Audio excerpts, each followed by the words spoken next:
Katrina Wright's brow was originally from Germany. There, she met an American serviceman named Charles, and they fell in love and got married. After their wedding, Charles brought Katrina to the United States, where they settled in a small town called Ayer, Massachusetts, which had around 5,000 residents. Together, they had 2 children, a son and a daughter. After leaving the military, Charles worked at a local factory that made knives and surgical instruments, providing for the family while Katrina stayed at home as a housewife. Katrina and Charles enjoyed a long life together filled with happy moments. As their children grew up and started their own lives, Katrina remained active, social, and energetic. When her children visited on weekends, she joyfully danced and had fun with her daughter. It was often hard to find her at home. In contrast, Charles was quiet, reserved, and calm. In 1980, Katrina was on the verge of realizing her long-held dream. She wanted to return to Germany to see how her home country had changed and to visit relatives and friends with whom she had kept in touch through letters over the years.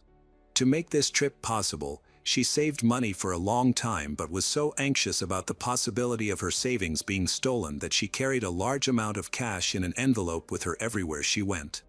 This included outings to local restaurants with friends and family. When they learned about her money-carrying habit, they were surprised and often questioned her reasoning. It seemed odd to them that Katrina wasn't afraid to walk around with so much cash, especially since it posed a risk to her safety. However, Katrina believed that leaving the money at home unattended was even riskier. She felt that if she kept cash, her travel savings would be safe. At 48 years old, she truly thought her concerns were unfounded, at least until May 21, 1980. On that day, as usual, Charles left for work around 7 a.m., while Katrina stayed home a bit longer before heading to her job. However, by 10 a.m., her colleagues began to worry because she had not arrived at work. This was unusual for her. They attempted to call her, but she didn't answer. They also couldn't reach Charles, as he was out of contact during his shift, and mobile phones had not yet been invented. To save time, her colleagues began contacting the couple's closest relatives whose phone numbers they had. They were able to reach the daughter-in-law who lived next door to Katrina. She agreed to check on Katrina. At 10:45, she went to the address. She knocked on the door and windows several times, but there was no response. Her calls went unanswered, and the windows were tightly covered. When she tried to get inside, she found the front door was unlocked. As soon as she opened the door, it was clear that a struggle had occurred in the house. In the kitchen, she found Katrina lying on the floor, bleeding and unresponsive. The room showed signs of a violent confrontation, with furniture, appliances, and books scattered all around. The sink was soaked with water and blood, creating a horrifying scene. The daughter-in-law immediately called 911 for help, hoping that Katrina could be saved. However, she was too scared to remain in the house and waited for emergency responders outside. Paramedics quickly arrived at the house but were unable to save Katrina, who had already died. Detectives were immediately on the scene to investigate the crime. It became clear that the likely killer knew Katrina, as evidenced by the violence of the attack and the fact that the windows and locks were undamaged. This suggested that Katrina either let the attacker in willingly or he had a key. The assault took place in the kitchen, where the attacker used water to wash something in the sink, likely his hands or face. The kitchen remained messy, with blood and water splattered around. A faint fingerprint was discovered on the screen, while a clearer print was found on a toaster lying on the floor. Additionally, several hairs were found clutched in Katrina's fist, likely pulled from the attacker during a struggle. Unfortunately, DNA analysis techniques were still in their infancy at that time, so investigators could only collect and store the evidence for future analysis. Forensic scientists focused on the fingerprints they found. An expert determined that Katrina had been attacked multiple times. The suspected murder weapon, a paring knife, was discovered in the trash under the sink. The murder occurred in the kitchen, and it was clear that the house had been ransacked. The victim, Katrina, had her jewelry stolen, along with an envelope containing money she had saved for a trip back to her homeland. Initially, law enforcement believed the motive behind the crime was the stolen money. However, Katrina was determined to keep her savings, which led her to fight back against the robber, resulting in her tragic death. The numerous stab wounds also suggested a possible personal motive. Investigators looked into Katrina's personal life but found no one who could commit such a violent act. She did not have any obvious enemies and was not vocal about having money in her home, with only her closest friends knowing about her savings. This limited circle led them to suspect her husband, Charles. They theorized that the murder might have taken place before he left for work around 7 a.m. Evidence linked the murder weapon, a knife, to Charles, as it was produced by the company where he worked. He acknowledged that this knife was often used in their kitchen. While many residents owned similar knives, the knife in question had been thoroughly cleaned, which raised suspicions. During the interrogation, Charles expressed deep sorrow over his wife's death. He had been married to her for decades and appeared genuinely grief-stricken. Still, the fact that the perpetrator used a kitchen knife instead of a premeditated weapon was unusual for such a crime. Despite his apparent distress, Charles was subjected to a polygraph test, which he passed. In addition to the numerous stab wounds, Katrina had suffered a blow to the head from a blunt object, likely a lamp found broken near her body in the kitchen. Ultimately, with the collection of fingerprints and blood samples from the scene and after questioning Charles, the police decided to send him home. From the beginning, he was hesitant to go home because it reminded him of the tragedy. In 1980, there were no specialized companies for crime scene cleanup, so he had to rely on his relatives for assistance. Consequently, Katrina's daughter and daughter-in-law ended up cleaning the kitchen and removing blood from various surfaces. They also expressed their concerns to the authorities, who believed that Katrina's attacker might have been someone she knew personally. To understand what happened, they explored various possibilities. During their conversations, they recalled a 25-year-old man named Kenneth Walters. Born on August 16, 1953, Kenneth was 26 at the time of the crime. He comes from a large, troubled family. He lives near Katrina, and some of his relatives are facing legal troubles. Kenneth himself had a history of minor criminal offenses. Before reaching adulthood, he had been arrested for participating in a knife fight. Since it was his first offense, he received a fine and was required to perform community service. A few weeks prior to Katrina's death, Kenneth had attacked law enforcement officers. Although a trial was scheduled for the day she was murdered, he was released on bail beforehand. Kenneth worked as a cook at a restaurant that Katrina frequently visited to spend time with her friends and family. While she did not interact with him directly, he might have learned about her possessing a large sum of money, possibly by overhearing her conversations during his shifts. Katrina's daughter and daughter-in-law informed the police of their suspicions regarding him. Law enforcement officers decided to investigate Kenneth as a potential suspect in the murder. They spoke with him, but he denied any involvement and did not show any typical signs of a murderer. However, his previous involvement in a knife fight raised suspicions against him. When the police interviewed Kenneth again, he provided a solid alibi, supported by documentation. He had a time card that clearly indicated the hours he worked at the restaurant, which confirmed his statement. His colleagues, who were on duty with him that night, also verified his alibi. Kenneth explained that he left home the night before at 10 p.m., worked the night shift, and did not leave the restaurant until around 9 a.m. the next morning. A friend drove him back home, where his girlfriend could also confirm his presence. He did not stay long at home. He quickly changed clothes, took a shower, and left. By 10 a.m., he was attending a court hearing related to an incident involving a police officer. Given his tight schedule, he simply did not have the opportunity to commit the crime before his court appearance.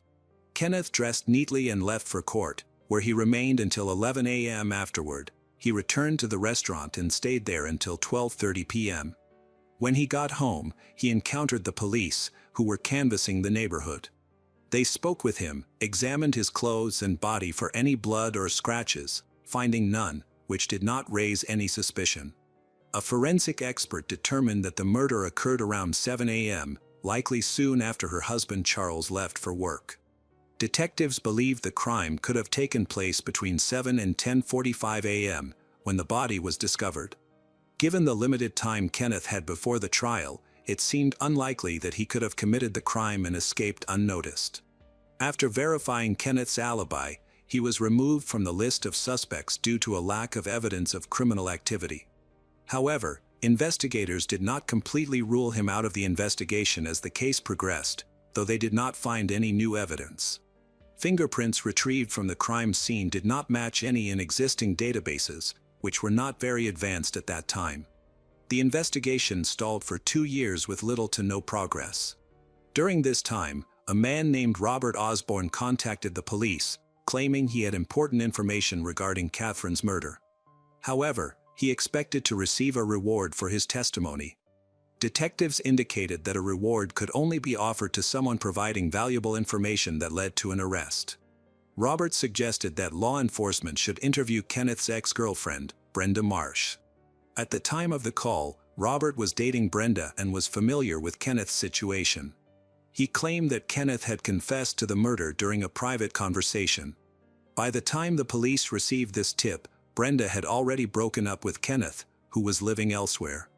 Brenda confirmed that at the time of Katrina's murder, she and Kenneth were living together. She described Kenneth as rude and cruel. Brenda had a daughter with him, and they were struggling financially. Following the advice of Robert, her new boyfriend, she decided to turn Kenneth in, hoping to receive a reward that would help her situation. According to Brenda, on the evening of May 20, 1980, Kenneth left their home around 10 p.m. to go to work at a restaurant. However, when they called the restaurant later, they found out that Kenneth had not arrived there at the expected time. Brenda was uncertain about what time Kenneth returned home or whether he had gone to the restaurant at all. The next morning, he came back with a deep, fresh scratch on his face that was still bleeding. When Brenda asked him about it, he replied that it was none of her business. He quickly changed his clothes, took a shower, and left for a court appointment. When Kenneth returned from court regarding an assault case, Brenda informed him that the police were already investigating at their home. Kenneth was very upset about this and told Brenda that if the police asked her about him, she should say he hadn't lived there for about a month. After the investigation stalled, they relocated and waited a bit to avoid drawing attention to their escape.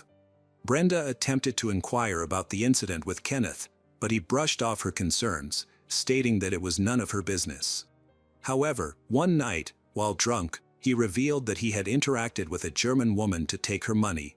Kenneth's testimony was contradicted by his time card, which showed he arrived at work on time and left only at 9 a.m. Brenda's statements also conflicted with the fact that Kenneth spoke to the police when he returned home and had no visible scratches on his face. Brenda's suspicions seemed unfounded. She could simply be a scorned ex seeking revenge on Kenneth. To clarify the situation, she was offered a polygraph test, which she took and passed. The detectives then decided to conduct a further investigation into Kenneth's background. They found another ex-girlfriend who claimed that Kenneth had also confessed to murdering a German woman, whom he referred to casually. Despite this new testimony, there was still little evidence against him. The fingerprints found on the toaster and faucet in the kitchen where Katrina died did not match Kenneth. This investigation took place in 1982, before DNA testing was available.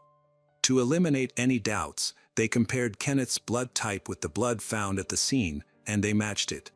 The detectives viewed this as solid evidence of Kenneth's guilt, despite the low accuracy of such comparisons. It appeared that the prosecutor was eager to close the case quickly and needed someone to blame. Given the personal nature of the crime and its brutality, the police decided to thoroughly search for a possible motive. Kenneth had a difficult childhood that significantly shaped his life. He harbored a long-standing dislike for Katrina, feeling resentful towards her and her children. They all grew up together, and Katrina's children often boasted about their pocket money, which upset Kenneth because his family struggled financially. One day, driven by frustration, Kenneth and his sister broke into Katrina's house, stealing sweets and money from her children's piggy bank. At that time, Kenneth was only 10 years old. Katrina was understandably furious and insisted on taking action against him for his unacceptable behavior. Then, Kenneth was taken from his family and placed in a juvenile correctional facility at age 10. There, he faced harsh conditions alongside older teens who had committed more serious offenses. Kenneth found this experience traumatic and rarely spoke about it, yet he held a deep resentment towards Katrina for her role in his imprisonment. Despite the hostility he faced from others, his sister, Betty Ann, supported him. Although she was younger, Betty was very close to Kenneth and always believed he was innocent. Despite Betty's support, Kenneth was arrested 2 years after Katrina's tragic death and charged with her murder. The hearing was set for 1983. Kenneth remained calm about the upcoming trial, confident in his alibi, which was supported by a timesheet. However, from the very beginning, the odds were stacked against him. His former girlfriend, Brenda, testified against him, sharing even more information than before. She claimed to have been in close contact with a friend of Katrina's who had previously dated Kenneth. Catherine's friend stated that Kenneth had given her a ring a few months after Catherine's death. Upon seeing the ring, Brenda realized it resembled one she had seen on Katrina before the murder. Photos of the ring were presented as evidence during the trial. The prosecution utilized clever tactics and presented various pieces of circumstantial evidence. Kenneth's lawyer believed he had a good chance of avoiding a conviction and advised him not to testify in his own defense. However, when it was time to present evidence of Kenneth's innocence, the timesheet had mysteriously disappeared. Without it, and relying only on his family's claims that he was a good person, there was no substantial proof to support his innocence. Consequently, Kenneth Walters was found guilty and sentenced to life in prison without the possibility of parole. The defense argued that Kenneth was fortunate that the state did not have the death penalty, otherwise, he would have faced execution. Kenneth maintained his innocence and requested a retrial, but only his sister Betty supported him. Others believed she was too emotionally attached and forgave him for his past mistakes. His history of wrongdoings influenced the jury's decision against him.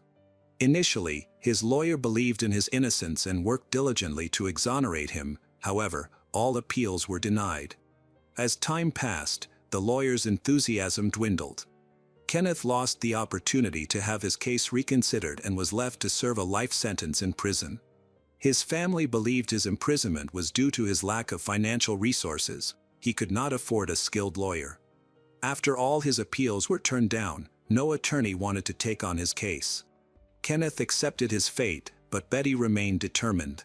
She frequently visited him in prison and continued to believe in his innocence, steadfastly pursuing justice on his behalf. Kenneth had a difficult personality and frequently caused problems in prison, which made it hard for anyone to make excuses for his behavior. He even tried to end his life out of despair. During one visit, Betty was unable to see him because he was in solitary confinement after getting into a fight with another inmate. Once he was released from solitary, they were able to meet, and Betty had a heartfelt conversation with him, expressing her determination to help him get out of prison. Their trust in lawyers had faded, especially since many refused to take on Kenneth's case. Betty felt she could only rely on herself. At that time, she hadn't completed high school and lacked the necessary education. She had also divorced her husband, who had discouraged her from helping Kenneth. As a single mother of 2, she worked as a waitress, struggling to support herself and her children, but she remained committed to helping Kenneth. Betty first focused on finishing high school and then enrolled in college. She managed to balance her night shifts as a waitress while raising her kids. Despite the challenges, her determination and strong feelings propelled her forward. Betty eventually became a lawyer, fully knowledgeable about Kenneth's case but puzzled about how his timesheet went missing. Additionally, she discovered that Brenda, who reported a large scratch on Kenneth's face the day Katrina was murdered, had lied, as Kenneth had been in court, then at a restaurant, and later speaking with detectives. Those reports did not mention any injuries on Kenneth. It was odd that no one else noticed the scratch. Detectives typically pay close attention to such details, especially since Kenneth was one of the suspects from the beginning. Betty continuously reviewed the evidence and found substantial confirmation of her suspicions. Furthermore, she learned that Brenda did not actually take a polygraph test. Instead, Brenda only passed a voice test, which can indicate lies but is less reliable than a polygraph.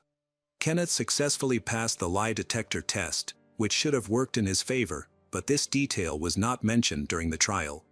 As Betty investigated the circumstances surrounding Kenneth's conviction, she increasingly realized that law enforcement had seemingly chosen him as a scapegoat. Brenda went to the police after realizing that Kenneth had received a life sentence and admitted that she had lied under pressure from Robert, who hoped to gain financially. She also desired revenge on her ex, Kenneth, and felt pressured by the police. Now, she regretted that her actions had led to an innocent man being imprisoned for life. Another ex-girlfriend also revealed that she testified against Kenneth due to pressure from a female police officer who had a personal bias against him and was intent on seeing him convicted. It wasn't until 1999 that Betty gained access to significant evidence, specifically DNA samples collected from the crime scene. She uncovered a box of documents and samples, including blood and hair, that had never been analyzed before. The examination revealed that the DNA from the crime scene did not match Kenneth's. However, both law enforcement and the public worked to prevent the case from being reopened, while Katrina's family strongly resisted any new investigation. In 2000, Betty successfully reached out to the Innocence Project, a group of lawyers dedicated to assisting wrongfully convicted individuals. This organization had a team of experts and the resources needed to conduct thorough investigations. Betty presented evidence proving Kenneth's innocence, convincing the project to take on his case. She also contacted a female police officer involved in the investigation, who had a questionable reputation and had previously compromised her credibility in another case. Many in law enforcement spoke poorly of her, raising suspicions that she had intentionally framed Kenneth and had not lost key evidence by chance. Furthermore, inconsistencies in the testimonies of Kenneth's former girlfriends were exposed, particularly regarding a ring that was shown to the jury. It was discovered that the ring had been sent to Germany and did not match the jewelry owned by Kenneth's ex-girlfriend. It was smaller and unsuitable for Katrina. Betty sought to find the ring to counter another piece of evidence against Kenneth. She learned that the ring had initials engraved on it that did not belong to Katrina. Ultimately, due to Betty's extensive efforts in uncovering these discrepancies, the case was reopened, and the prosecutor dropped the charges against Kenneth. After spending 18 years, 5 months, and 10 days in prison, Kenneth was finally acquitted and became a free man. He was able to enjoy life again after being deprived of it for so long. Unfortunately, tragedy struck.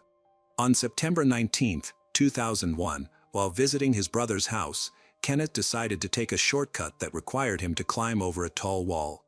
He did not realize the wall on the other side was even higher. When he jumped from a height of 15 feet, he fell awkwardly, struck his head, and later died in the hospital. Betty, Kenneth's sister, remembered that those 6 months after his release were the happiest of his life. After so many years in prison, everything felt new to him. Even after his death, Betty continued to fight for justice. In 2004, she filed a lawsuit against the city for the wrongful imprisonment of Kenneth and the impact it had on their lives.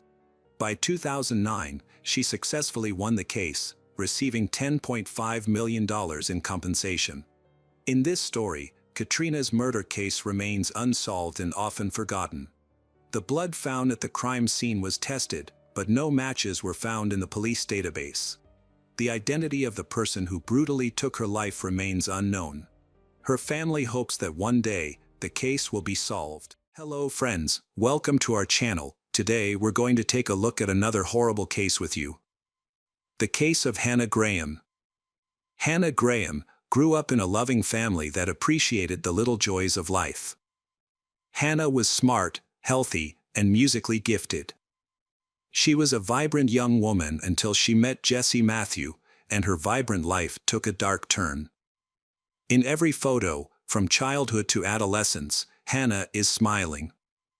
Those who knew her knew of Hannah's great ambition and ambition. Tragically, it seems her bright future was cut short by an unexpected evil that could devastate a life in an instant.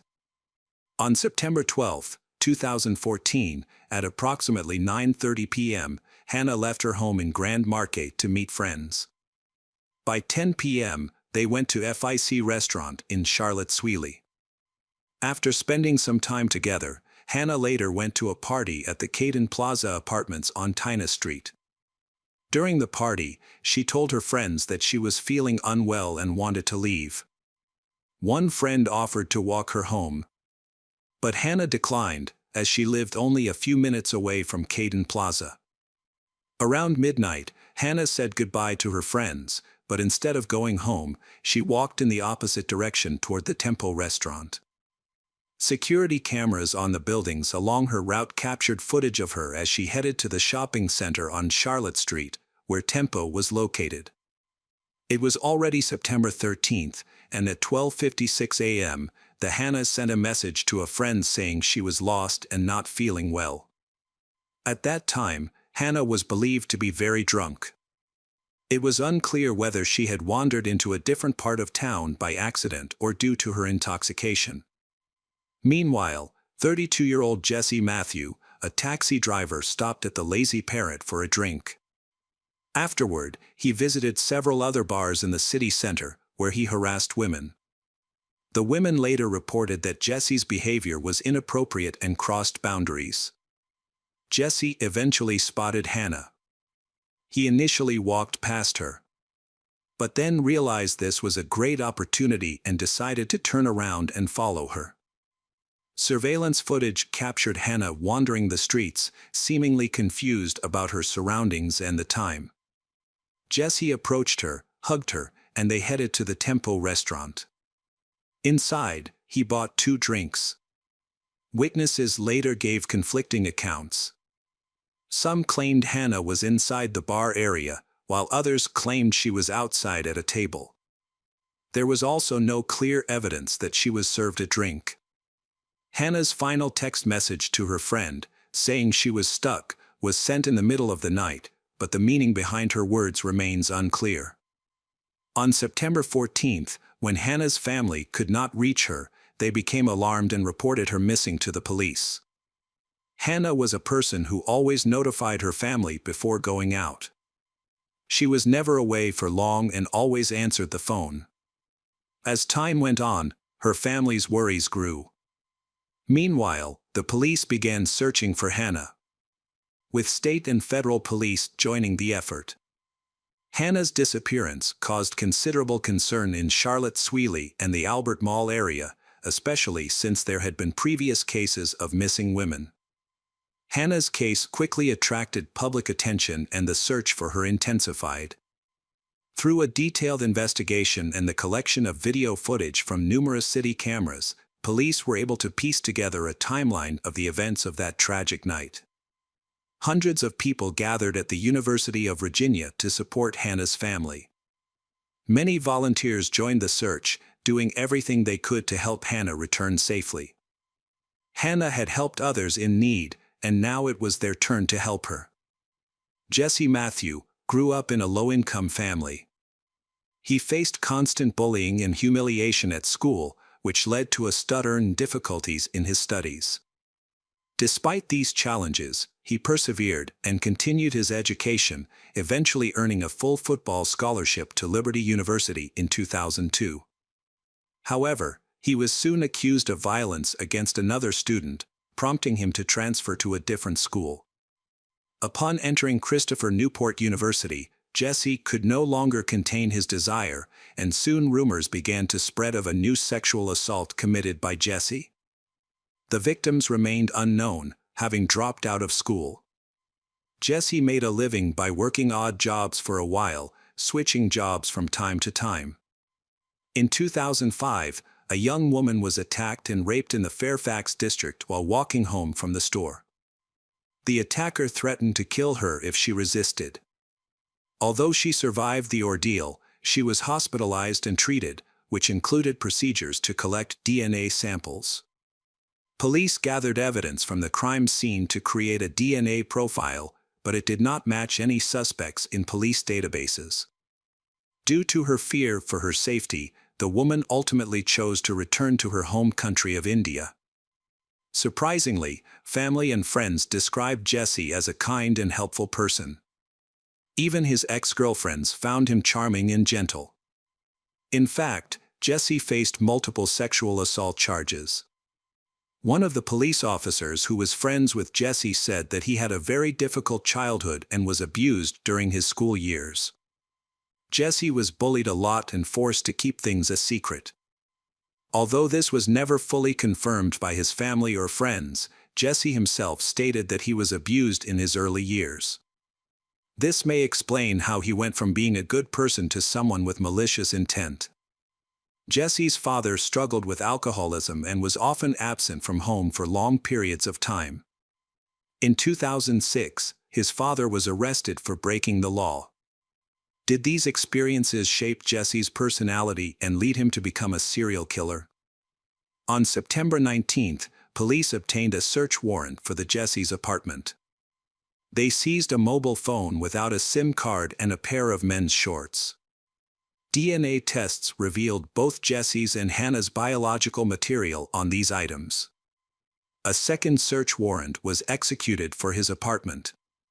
And the next day, police announced that while he had not yet been formally charged with Hannah's kidnapping, he was the last person seen with her on the night she disappeared.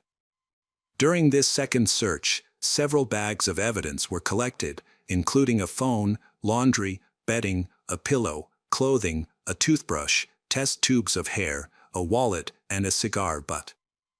Police obtained a third search warrant, allowing them to collect a pair of white shorts, a maroon shirt, and a towel with a reddish-brown stain. They also seized an orange Chevrolet Suburban belonging to Jesse. On September 20th, Jesse arrived at the Charlotte police station with Will, requesting an attorney and refusing to answer any questions about Hannah. Afterward, he left the station, got into his car, and sped away. Police pursued him, but he managed to evade capture. A nationwide search for him was initiated. It was later revealed that Jesse had obtained a new driver's license and withdrawn most of his bank funds. Jesse's family has urged him to share any information he has about Hannah with the police. His aunt, Alice Fletcher, has pledged to support Hannah's parents. Many people in Charlotte have joined the search efforts. Additionally, Hannah's college friends have provided significant support to the family. On September 24th, Jesse was seen on a beach in Texas. Since his car had been confiscated, he was living in a tent there. A bystander recognized him from a news report and called 911. Jesse was arrested and identified as a suspect in the kidnapping of Hannah. A $100,000 reward was offered for information about Hannah's location. He was taken to the Charlotte Regional Jail and held without bail while the search for Hannah continued. On October 18th, a body was discovered on a plot of land on Old Lynch Road in Albemarle County. The site was located behind an abandoned house and surrounded by brush. Police cordoned off the crime scene after the discovery of the body. The sheriff noted that further testing was needed to confirm the identity and expressed gratitude to those searching. A crop top and jeans matching those worn by Hannah were found nearby. A wristwatch was also found, but no underwear, shoes, or cell phone were found. A local resident informed police that on the morning of September 13th, he noticed Jesse's car parked on the road behind the house. The car doors were closed, and there was no one inside. It was determined that the Jesse was familiar with the area, having worked as a taxi driver nearby for several years. The body was sent to Chief Medical Examiner Dr. Kevin Y. for examination. He conducted an autopsy and concluded that the death resulted from intentional violence, with strangulation being the likely cause. Further tests showed broken noses, and the examiner confirmed that the victim was Hannah Graham. DNA evidence was collected, allowing police to link Jesse to Hannah's murder. Police then also connected him to another crime. This was the January 2010 kidnapping of Morgan Harrington. Her body was discovered on a farm in Albemarle County by the farm owner, who initially mistook them for animal bones. When he realized they were human bones, he quickly contacted the police. Morgan's body and Hannah's body were found just 6 miles apart. The DNA from Morgan's shirt matched that of Jesse Matthew, and surprisingly, it also matched evidence collected in 2005 in Fairfax. On February 10, 2015, Jesse Matthew was formally charged with the murder of Hannah Graham. He faced charges of first-degree murder and kidnapping. Prosecutors sought the death penalty. Attorneys proposed a plea deal that would have reduced his sentence if he confessed to the murders of Hannah Graham and Morgan Harrington. The victims' families met to discuss the deal, but when they learned that it only carried a 25-year sentence for murder, they rejected it. On March 2, 2016, Jesse Matthew accepted a plea deal in which he confessed to the murders of Morgan Harrington and Hannah Graham. In exchange, the death penalty was removed. Jesse's family had hoped Judge Chad would take into account his troubled upbringing and the sexual abuse he had endured. Despite this, the judge found Jesse Matthew guilty of first-degree murder and kidnapping of Morgan Harrington and Hannah Graham. He was sentenced to 4 consecutive life terms without the possibility of parole. Jesse's trial lasted less than 3 days. Along with the charges previously mentioned, he was charged with assaulting and raping a girl in Fairfax County in 2005. Jesse Matthew was sentenced to 3 life terms in the Fairfax girl case. As the judge read out his sentence, he emphasized the violent nature of Jesse's attacks. After the verdict, Jesse's mother screamed and had to leave the courtroom. Throughout the trial and sentencing, Jesse remained silent. In December 2020, Jesse was taken from Sac State Prison to Richmond Hospital under police escort, where he was diagnosed with stage 4 colon cancer.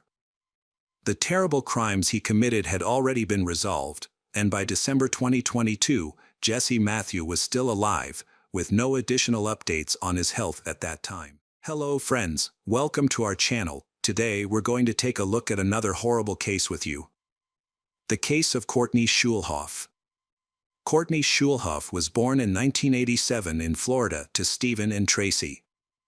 While details about her childhood are limited, we do know that her parents divorced when she was young, which was a challenging experience for her.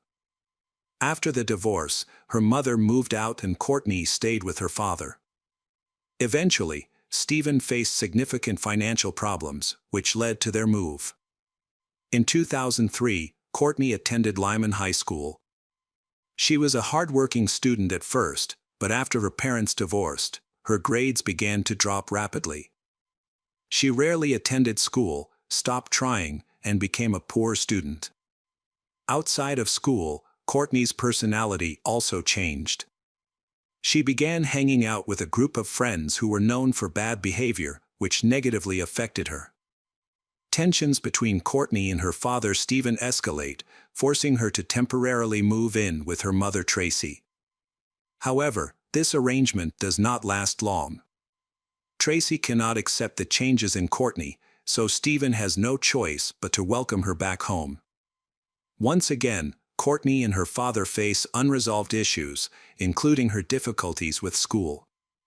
During this time, Courtney and her friends often gather at the racetrack across from her school, where she meets and begins dating a 20-year-old college student named Michael. Michael Morin was a former high school football player who, unlike Courtney, had performed well academically. He received straight A's and was now attending a nearby college. His parents had high expectations for him, but everything changed after he met Courtney. After a few weeks of talking, they began spending all their free time together. Courtney's father, Stephen, was extremely upset about her poor grades, and this only intensified when he learned about her decision to be with Michael. He quickly started blaming Michael for this choice. Their relationship was already strained, and this situation made it worse. Courtney felt that her father didn't want her to be happy. She tried to explain that Michael was a good person, but Stephen refused to see him in that way. He had heard rumors about Michael being involved in car theft and wanted to caution Courtney that no matter what Michael did, he would never earn her father's approval. After a series of arguments, Courtney began to accuse her father of being abusive, and there was some evidence to support her accusations. One day, when Courtney invited some friends over, including Michael, her father Stephen came home earlier than expected, leading to an altercation. While Courtney and her friends were drinking and smoking, Stephen suddenly entered the room. Enraged, he yelled at his daughter for throwing a party without his permission. After a brief argument, Stephen punched Courtney in the face in front of her friends. The situation between Courtney and her father, Stephen, remained tense. Although Courtney had stopped going to school, she refused to find a job and frequently used her father's credit card without asking. She would come home with new clothes and items purchased online. By this time, Stephen's financial situation had worsened, making things even more challenging. For several months, Courtney continued her troubling behavior, often sneaking Michael into their home at night while her father was asleep. Eventually, Stephen prohibited Courtney from seeing her boyfriend, but she ignored his wishes and invited Michael over whenever she pleased. Every conversation between Courtney and her father focused on his harsh criticism of Michael. As the months passed, the situation became increasingly difficult. One day, Stephen checked his bank account and noticed some money missing. He called the police, reporting his daughter to them, apparently to teach her a lesson. After speaking with the police, Courtney returned home, now much more afraid of her father. She began to see him as strict, unkind, and a real threat. She devised a plan, determined to break free from Stephen's control. By the end of 2003, Stephen was in a relationship with a woman named Elaine. During this same time, Courtney was working towards earning her high school diploma while continuing to date Michael. Frustrated by Courtney's father's efforts to control their relationship, the couple decided to run away. However, they faced a major obstacle. Neither had a car or any money. Their plan was to take Michael's father's car and drive to Maryland, where they could ask Courtney's grandparents for financial assistance. Unfortunately, things did not go as planned. Michael stole his father's car, but while on the way to Maryland, they changed their minds and turned back home. This decision led to serious consequences for both Michael and Courtney. Michael's parents reported him to the police, and he was charged with car theft, resulting in a 70-day. Furthermore, Michael's parents insisted that he end his relationship with Courtney, believing it to be detrimental to him. This relationship was indeed harmful to both of them. Michael was forced to break up with Courtney, but he refused. As a result, his parents decided to kick him out of the house, leaving him homeless. He began sneaking into Courtney's apartment to sleep there, something he had done occasionally before, but now happened every night. Additionally, Michael dropped out of college, changed his address to Stephen's, and put Stephen's phone number on his parole application without Stephen's involvement or permission. Although Michael had nowhere to live, he made no attempt to find a job, which left Courtney to pay all of her father's credit card bills. When Stephen attempted to talk to his daughter about her mounting debt, an unforeseen tragedy struck first. On February 10, 2004, Elaine, Stephen's new girlfriend, attempted to call him multiple times, but he didn't answer. Concerned that something might be wrong, she decided to go to his house. Between 2 o'clock and 4 p.m., she drove to his place and was surprised by what she saw. Michael, Courtney's boyfriend, was walking down the street with Stephen's dog, wearing one of Stephen's t-shirts. Feeling uneasy, Elaine got out of her car and approached the front door of Stephen's house, where she found Courtney standing by the entrance. Elaine tried to enter, but the door was locked. She asked Courtney where her father was, but Courtney said she didn't know and left without opening the door, taking the key with her. Elaine saw that Stephen's truck was still parked in its usual spot, which made her even more worried, so she decided to call the police. When the local police arrived, they quickly obtained a search warrant following Elaine's phone call. They entered the house through the back door and began their search, uncovering a horrific scene. Inside Stephen's room, they found blood splatter on the walls. The most shocking discovery was Stephen's body in a plastic trash can. He had a severed ear and a disfigured face. It was clear that the perpetrator didn't bother to hide their actions. Additionally, the police found several bank statements on the dining room table, many of them circled in pen. Meanwhile, Courtney was missing. Elaine learned of the altercation between Stephen, his daughter, and her boyfriend, so the police quickly began a search. The police found Michael in the restroom of the mall across the street from Stephen's house. As Elaine said, he was wearing one of Stephen's t-shirts and had Stephen's wallet, car keys, and credit cards in his possession. The police took Michael in for questioning. After leaving her father's apartment earlier that day, Courtney simply went to her mother's house, where her mother made her turn herself in. During questioning, Michael initially insisted that he knew nothing about the murder. Michael claimed that after being kicked out of the house, he had been living in Courtney's closet. One day, when Stephen returned home, Courtney woke Michael up and told him that her father had found out he was staying with them. When he asked Courtney why, she said she would explain later and asked him to walk the dog, which he did. Michael ran to the mall because he was worried that Stephen would find out he was near his home. However, after the police informed him of Stephen's death, his story changed dramatically. He began to cry and said that after Stephen tried to confront Courtney about the missing money on his credit card, she asked Michael to kill Stephen and he agreed. His story shifts from being unaware of the death to saying he was asked to kill Stephen. Courtney's interrogation was also unproductive. She gave two different statements. In her first interrogation, she blamed Michael entirely, claiming she had no knowledge of her father's death until he informed her. In a later confession, however, she revealed much more information to police. Courtney maintained that the murder was Michael's idea and admitted to helping him by removing Stephen's dog from the room before the incident and placing the bat by the bedroom door. She said she heard everything while Michael killed her father. But by the end of the trial in September 2006, her story had changed dramatically. Courtney was convicted of murder. When asked if she had any final statements, she maintained her innocence throughout the trial but stated that she wanted to publicly acknowledge that Michael Morin did not kill her father. She took full responsibility and agreed to her sentence. This shocking admission took everyone in the courtroom by surprise. However, Courtney's stance changed less than a year later. At Michael's trial in April 2007, where he faced the death penalty if convicted, Courtney did not repeat her previous statement that she was solely responsible for the crime and that Michael had nothing to do with it. Ultimately, Michael Morin was convicted of murder and sentenced to life in prison. In 2017, Courtney Schulhoff was sentenced to 40 years in prison.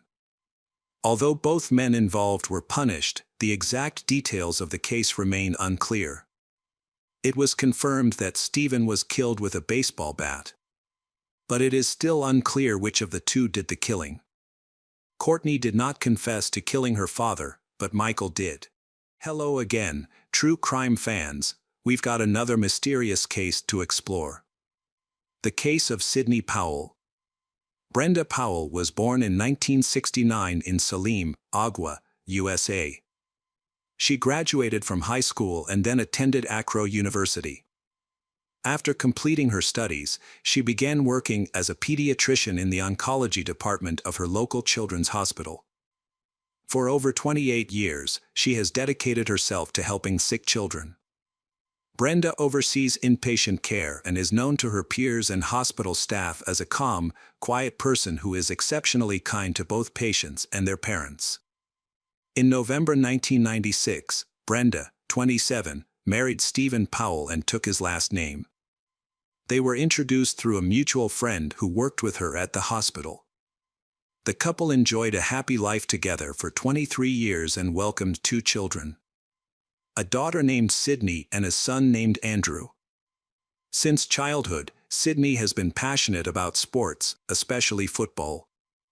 Her family watched football together every Sunday, which helped strengthen their relationship. They also regularly visited the beach and Disneyland. As Sydney grew older, she and her mother, Brenda, began to spend more time together. While her father and brother watched football, they enjoyed shopping, which further strengthened their relationship.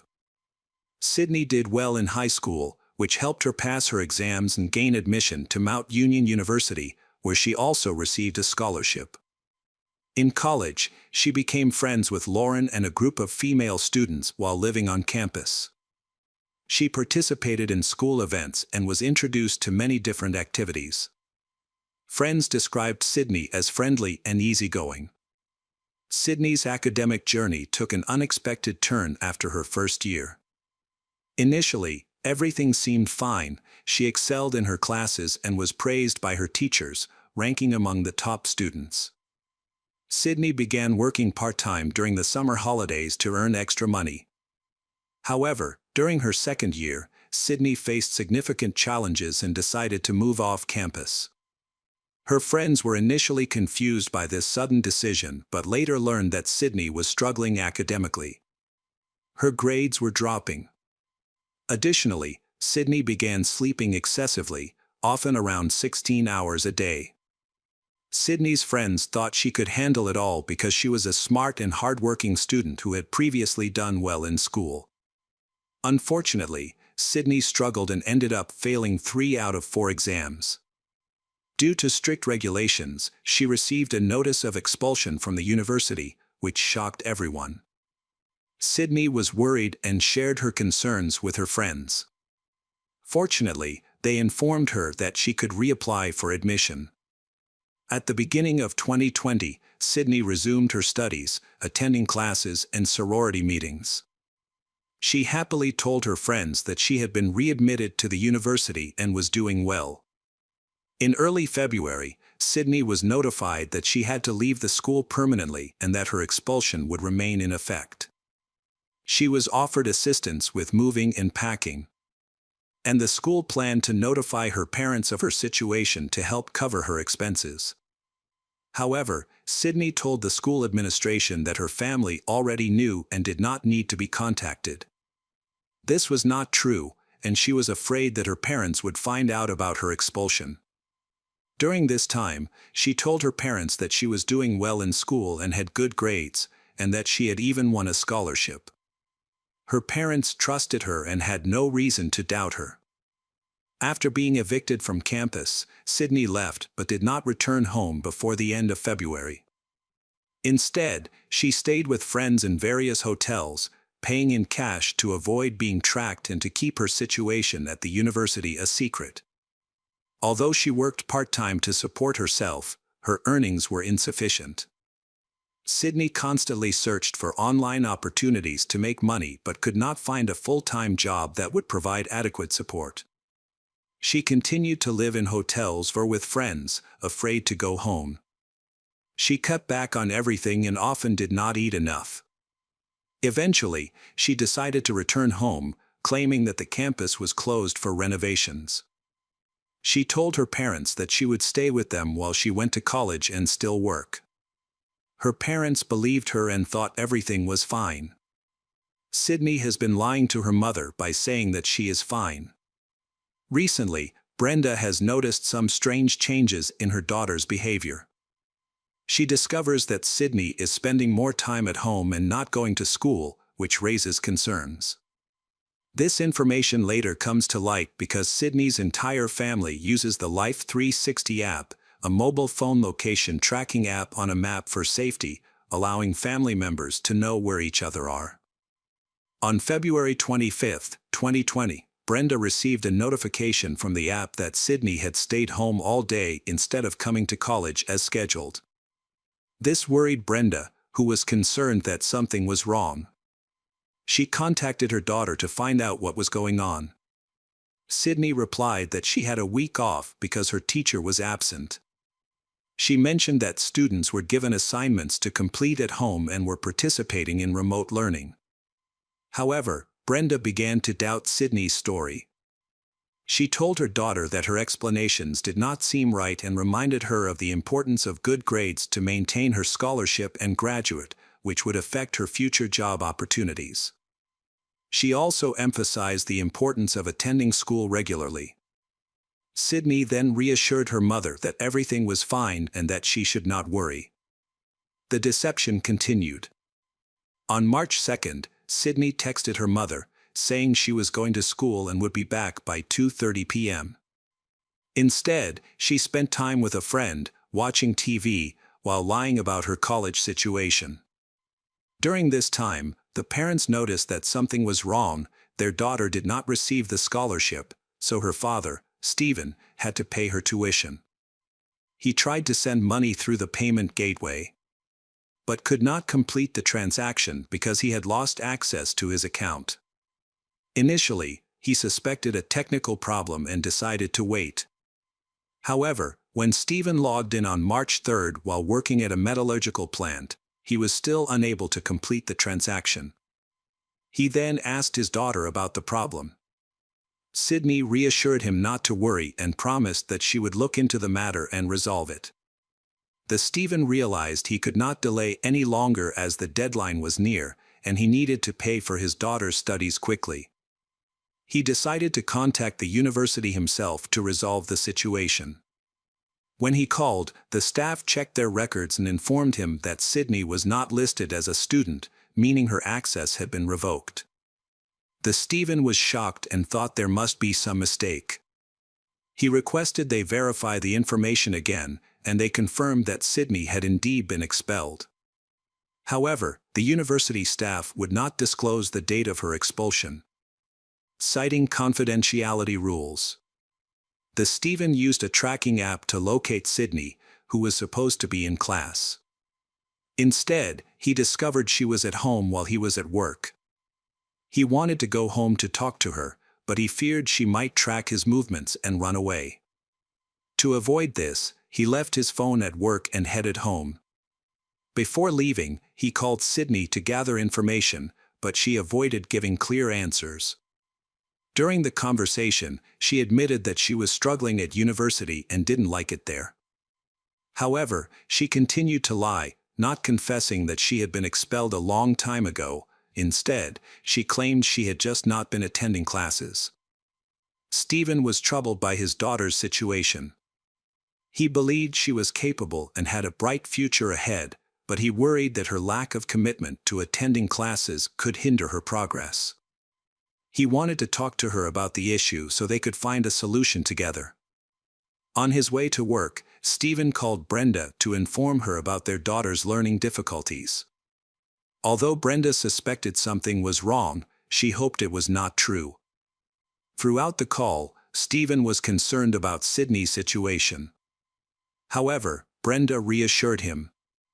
With a background in psychology, she had a skill for helping others and wanted to use her experience to support their daughter. She promised Stephen that she would take time off work, go home, and have a calm and open discussion with Sydney to ensure that they could all make the best decision together. Brenda then tried to contact the school but was unsuccessful. She left a voicemail asking for a call back and then went home. When Brenda reached her private entrance, she told her husband what had happened and went inside. Meanwhile, teachers Michelle and John received Brenda's message and called her back within the hour. At approximately 12:36 p.m., Brenda answered the phone and spoke calmly to the teachers. Everything seemed normal until Brenda started screaming into the phone, followed by a series of noises.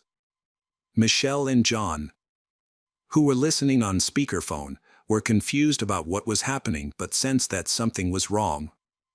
Michelle and John were worried about what had happened and tried calling Brenda again, but she did not answer. After several tries, a woman finally picked up at 12:40 p.m., but it wasn't Brenda.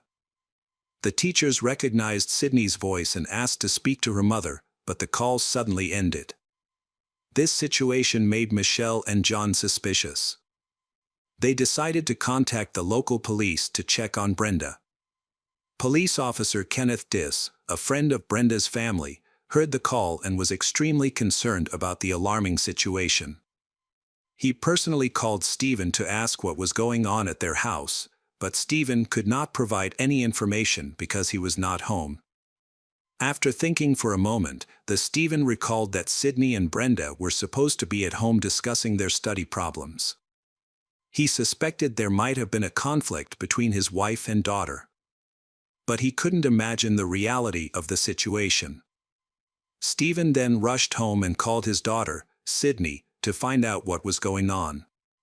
Sydney reassures him that everything is fine and the atmosphere seems calm. However, when Stephen tells her that the police are on their way, Sydney suddenly becomes hysterical. She begins to cry and reveals that a robber has broken into the house and attacked them. The call then ends abruptly. The police had already arrived at the house when Sydney dashed out, covered in blood, and screaming. She told the officers a shocking story about a robber who had broken in and attacked her mother. She said she heard glass breaking and that her mother told her to run, so she did. Sydney then hid in a courtyard, anxiously listening. She then found her mother lying in a pool of blood and she tried to help her, which is how she got blood on her. Inside the house, officers found Brenda lying face up in a room. She was badly injured, with a bloody cast iron skillet nearby and a kitchen knife on the floor. Despite the broken glass, officers began to doubt Sydney's story. Her story about a robber seemed very unbelievable. An ambulance arrived quickly and took Brenda to hospital, where she was taken to the intensive care unit. Sadly, 50-year-old Brenda Powell died shortly after arriving. Sydney was also examined by paramedics, but no serious injuries were found. She was sedated, her cuts were bandaged, and she was sent home. Forensic experts who examined Brenda's body were shocked by the brutality of the attack. She had suffered a severe blow to the back of the head, which caused her scalp to detach from her skull. Additionally, she had numerous stab wounds, estimated to be between 20 and 30, mostly concentrated on her neck. There were also multiple bruises and cuts on her arms, suggesting she had tried to defend herself. A preliminary review of the situation led police to believe that Sydney's account of events was fabricated. Although Sydney was covered in blood and had several smaller cuts on her arms, they were significantly less severe than her mother's injuries. It was evident that the robbery had been staged, as nothing was taken from the house. Sydney's actions raised several questions. After her mother told her to leave the house, why didn't she run to the neighbors for help or call 911? Instead, she waited in the yard and later went back into the house without any apparent fear. None of the neighbors reported seeing a robber. The blood found on Sydney was tested and matched her mother's, including traces on the broken glass. Police sent the knife, believed to be the murder weapon, and the frying pan for analysis. Brenda's blood was found on these items, and no fingerprints or other DNA were found at the scene. It appears that Sydney injured herself when she stabbed her mother. Sydney Powell was then taken to the police station for questioning. After the initial panic subsided, she refused to answer any questions. By this time, police investigating the attack had learned about recent events in Sydney's university life. They discovered that she had been expelled a month earlier and had lied to her family about her situation, staying with friends in hotels instead. She was so afraid of disappointing those around her that she had lied not only to her parents but also to her classmates and others. Police believe that Sydney was so afraid of telling the truth that she decided to kill her mother when her mother started to suspect something was wrong. Despite this, Sydney chose to remain silent. 19-year-old Sydney Powell was arrested and charged with murdering Brenda. She also faced charges for causing serious injury and for tampering with evidence to mislead the investigation. Due to her mental health issues, she was unable to admit or deny her guilt. Her lawyer argued that she was insane, stating that Sydney had struggled with serious mental health problems since childhood. At the time of the offense, Sydney may have been experiencing a mental health crisis that affected her perception of her actions. Sydney faced several mental health issues that may have contributed to the violent incident, which led police to request a psychiatric evaluation. During the examination, Sydney spoke about her memories of that day but could only recall bits and pieces. She remembered sitting in the basement, anxious about her parents coming home after her father found out about her struggles. She also remembers her mother coming home and their conversation starting, when her mother comforted her and asked what happened at school. She wished her mother would leave her alone. Then she heard the sound of glass breaking, and then she couldn't remember anything else about what happened. Sydney informed her doctor that she had been experiencing hallucinations since she was 11 years old. She had always been very anxious, responsible, and self-critical, setting extremely high academic standards for herself. At times her anxiety became so intense that it affected her ability to concentrate on tests, leading to multiple psychological evaluations. After extensive evaluation and discussion with Sydney, the psychiatrist diagnosed her with acute post-traumatic stress disorder, schizoaffective disorder, and depression. Sydney reported that she had recurring nightmares of her mother covered in blood. The lack of a clear motive for the murder led the psychiatrist to determine that Sydney was insane at the time of the incident. Another doctor who worked with the Sydney for at least 3 to 6 months before the crime noted that her mental health had deteriorated significantly. She started losing touch with reality and began failing her exams, which ultimately led to her expulsion from university. Her condition was worsened by extreme self-criticism. She couldn't accept that she had failed. The Sydney was also afraid to confess her struggles to her parents. However, the truth eventually came out, causing her immense stress. This culminated in a psychotic breakdown that resulted in her mother's murder. After her arrest, Sydney's bail was initially set at $250,000 but was later raised to $500,000. One of her relatives posted bail, allowing her to await her trial outside of custody. During this time, she received treatment for her mental health issues and felt significantly better by the time the hearings began. The Sydney eventually regained her composure. After Sydney saw Brenda talking to college teachers, she knew that her mother would soon hear the truth from them. In a psychotic state, she attacked her mother. Teachers at the college heard the beginning of the attack. During the trial, her friends and relatives confirmed that they did not notice any significant changes in her behavior leading up to the crime. Although she was upset about being expelled, she was generally cheerful and sociable. The only noticeable difference was that she began sleeping more. The defense acknowledged that Sydney killed her mother but maintained that she was insane at the time. However, many experts disagreed with the psychiatrist's diagnosis. What everyone agreed on was that she suffered from borderline personality disorder, which is characterized by stubbornness, mood swings, and self-destructive behavior. In addition, signs of hallucinations were reported by Sydney to a psychiatrist when she was 11. There was no evidence in the medical records to support Sydney's claims, which undermined the defense's strategy. Several former friends mentioned that Sydney had exhibited unusual behavior even during her school years. One teacher recalled when Sydney was so nervous that she couldn't read anything on a test. However, teacher didn't realize that Sydney's anxiety could indicate mental health issues, so teacher didn't tell anyone.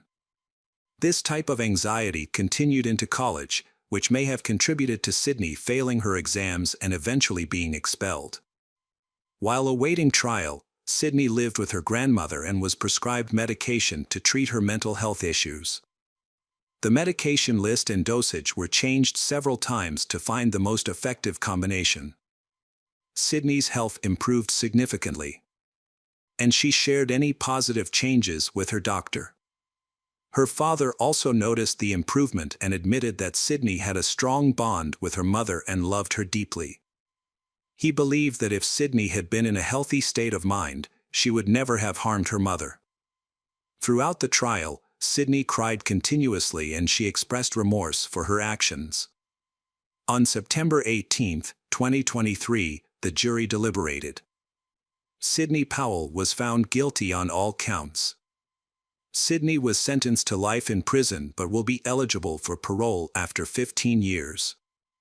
Sidney and her attorney were unhappy with the sentence and planned to appeal the court's decision. Hello again, true crime fans, we've got another mysterious case to explore. The case of Christopher Sutton.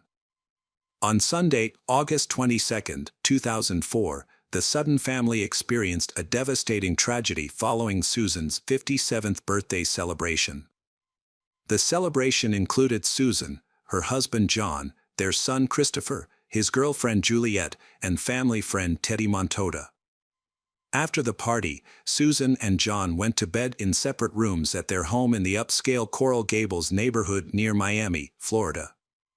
One night, a tragic event occurred. Susan usually slept in a separate room because her husband, John, snored loudly. While they were sleeping, a car stopped about 4 blocks away from their house. A man dressed in black was approaching their house with the intention of killing Susan and John. The attacker was armed with a 9mm Glock pistol and broke into Susan's house. He first went to John's bedroom and shot him twice in the head. He then moved to the room where Susan was sleeping, shot her 6 times, and left. The police were notified of the incident. Police and ambulances were dispatched to the scene shortly afterwards. Unfortunately, doctors determined that Susan, 57, had died. John was still alive but had suffered serious injuries and had lost a lot of blood.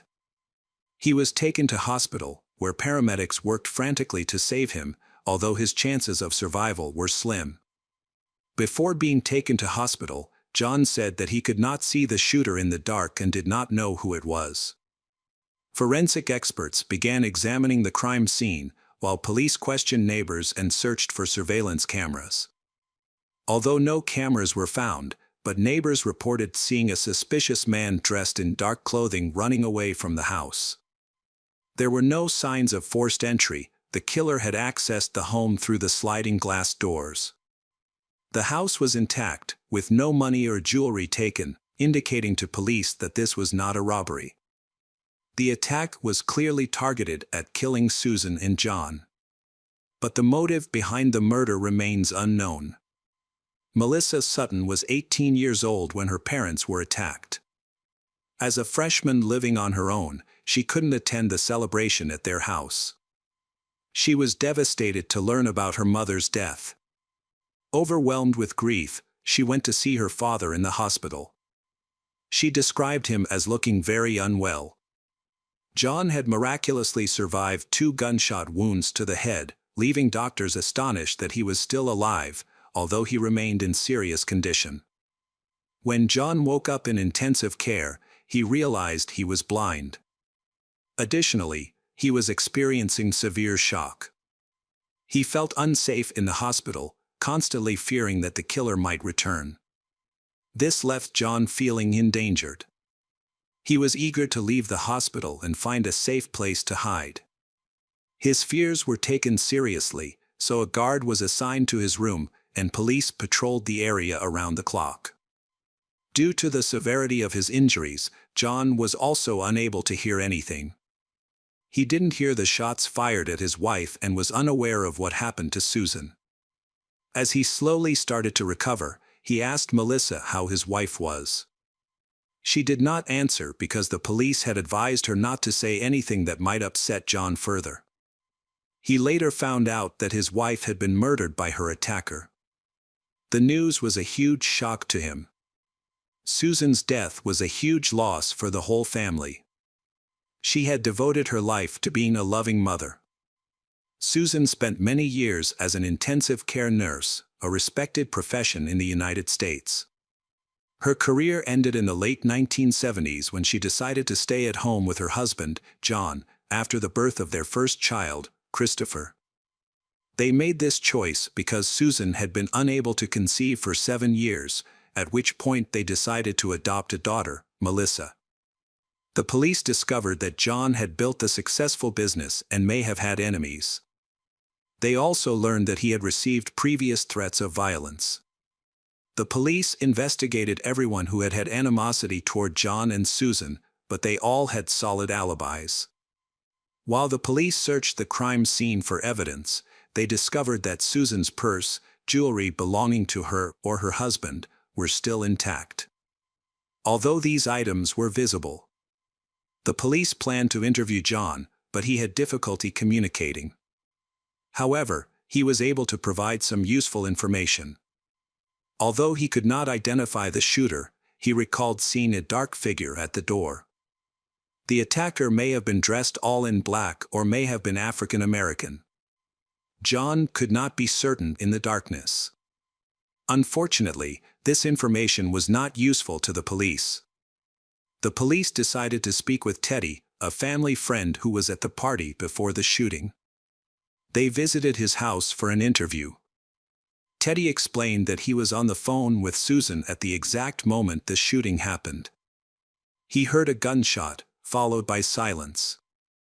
Feeling frightened, he called the police, got into his car, and rushed to the Susan family's home, arriving just after the police. Teddy was very shaken by the attack on Susan. However, the police found his account unusual. They questioned why he was still talking to Susan when everyone else had already left the party, leading them to suspect an affair. Teddy clarified that he was not just a family friend but also a business partner. He claimed that they were discussing an urgent business matter and that he frequently communicated with both John and Susan to handle various issues, so he didn't find his late conversation with Susan abnormal. During the conversation, Teddy told the police that the shooters were professional and trained shooters.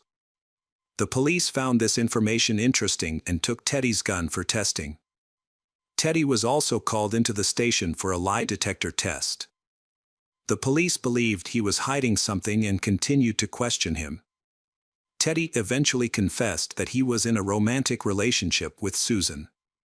The police have often seen love triangles that can lead people to commit terrible acts.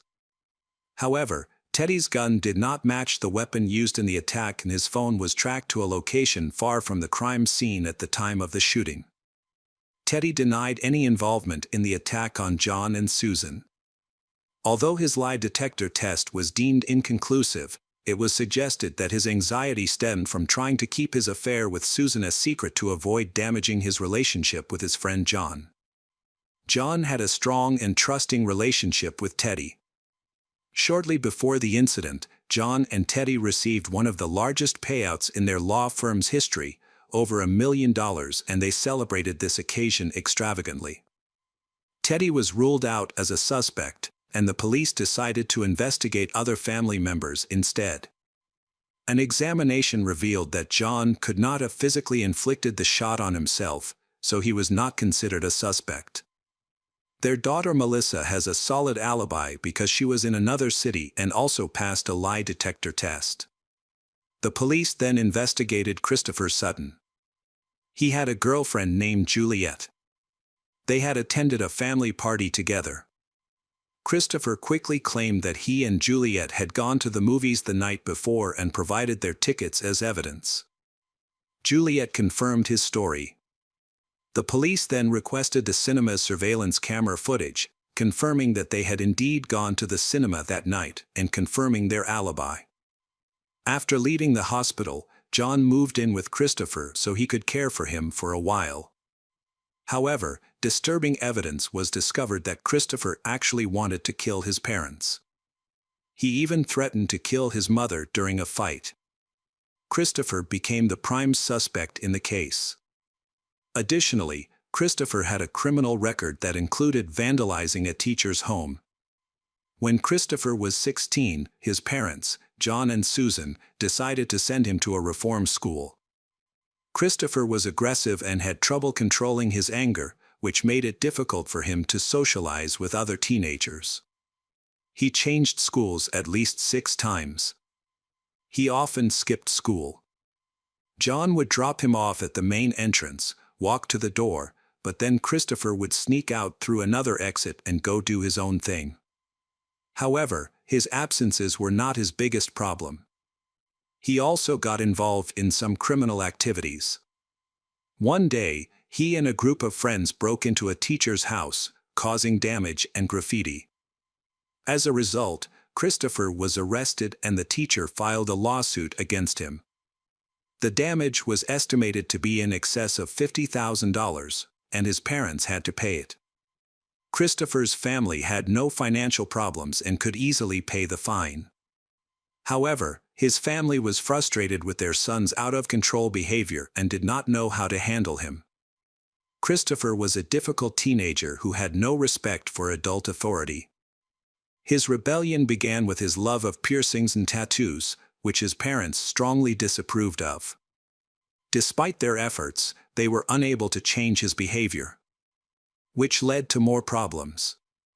One day, Christopher pointed an unloaded rifle at his mother and sister, threatening to kill them.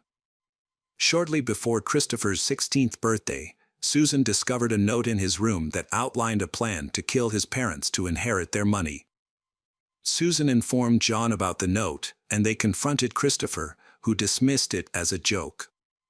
However, when his parents saw the note, they became frightened. From that point on, they were afraid to be alone with their son in the house. They even sought legal help, which led to a court-ordered rehabilitation program. Staff from a specialist organization forcibly transferred Christopher to a rehabilitation facility on the island of Samoa called Paradise Bay. It is a strict school for troubled youth. In 1998, when Christopher first arrived at this institution, his behavior became extremely aggressive, leading to him being restrained. Following this, he was taken to a remote camp in the mountains, where he was left tied up. The staff aimed to re-educate him through these strict measures. Typically, such severe discipline was effective and helped even the most challenging cases to improve. After spending a year in a behavior correction facility, Christopher sent his parents an emotional video message. In it, he described the violence he experienced there and accused his parents of not loving him for sending him to such a place. Upon hearing this, his parents visited institutions for troubled teenagers in Samoa but found nothing wrong. As a result, they did not believe Christopher's claims. They knew about the strict rules in place and believed they were intended to benefit troubled teens. Furthermore, Christopher was there under a court order, so his parents could not take him away. However, Christopher still hoped to leave the facility when he turned 18. John then received a court order stating that Christopher would remain in custody. The program at Paradise Bay was extended for another year, which surprised Christopher. But he had no choice but to remain at the facility. In 2000, Paradise Bay was closed after management faced multiple allegations of youth mistreatment. Christopher finally returned home on his 19th birthday, after 30 months at Paradise Bay. This situation raised concerns for the police, as his anger at being mistreated could be considered a motive for murder. After enduring such torture, Christopher may have felt the urge to take revenge on his parents. However, after returning from Paradise Bay, he changed. Christopher always showed that he had become a caring and calm son, especially in how he took care of his father following an incident. John could not believe that his son could be involved in the case, believing that Christopher had changed. However, the police suspected that Christopher had orchestrated the double murder, which was only partially successful because his father survived. Although Christopher had an alibi, he may have hired someone else to carry out the crime. The police needed to gather evidence to support their suspicions. So they brought him in for a second interview. In this conversation, Christopher reveals details that have not been revealed to the public and remain confidential. Christopher said he went to the scene of the incident. He saw the shooter walking down the hallway, and his mother Susan had been shot 6 times, information that was later confirmed during the investigation. Christopher also recounted the order in which the shots were fired and other key details. While Christopher appears distraught and cries over his mother's death, the police believe he is lying and is actually a criminal. However, Christopher was supported by his girlfriend Juliet, who also seemed shocked by the incident. She said she herself had been in shock for a long time, following the news of the shooting. Juliet met Christopher when she was 17, and he was 19, having just returned from a school for troubled youth. She described him as kind, polite and courteous, and he made a strong positive impression on her. He treated her like a true gentleman. So she could never imagine that he could commit murder. Juliet said that his parents welcomed her into their family. His mother, Susan, taught her how to apply makeup and helped her develop her dressing style. His father, John, also supported her by giving her a job at his law firm. The couple's parents supported them financially without expecting anything in return. They were happy to see the couple together. When police first encountered Christopher at the crime scene, it was shortly after he had been informed of the incident. He appeared to be very upset, and one officer noticed tears on his face. However, his initial statement to police during questioning shattered the impression of sadness. He quickly explained that he and Juliet had had dinner with their parents but left at around 9 p.m. to go to the movies. He then gave the police their movie tickets. Instead of asking how his parents were doing, he focused on justifying his actions and emphasized his alibi before any charges were brought. Police carefully reviewed surveillance footage from the cinema, which showed Christopher leaving after the movie around midnight. They noticed he immediately used his mobile phone to make a call, arousing curiosity about who he was contacting. The police quickly checked all his calls. Police later determined that Christopher had contacted a man named Garrett Kopp 331 times in the days leading up to the murder, which raised suspicions. Garrett, a police officer with a criminal record, had come to the attention of police. They suspected he might be involved in the crime. The case drew attention to Garrett's troubled past, including multiple arrests, adding to police suspicions. Police began to consider Garrett as a potential suspect. At the time of the case, he was out on bail. When police examined the weapon used in the murder, they found it to be very similar to Garrett's Glock, so he was taken to the station for questioning. Garrett had a tense conversation with the police and later admitted to attacking John and Susan. However, Garrett insisted that he did not act on his own. He said that Christopher had threatened to kill him and his son if he did not comply. Garrett insisted that the idea for the attack was entirely Christopher's. He also said that Christopher had given him the gun and had left the door unlocked, allowing him easy access to the house.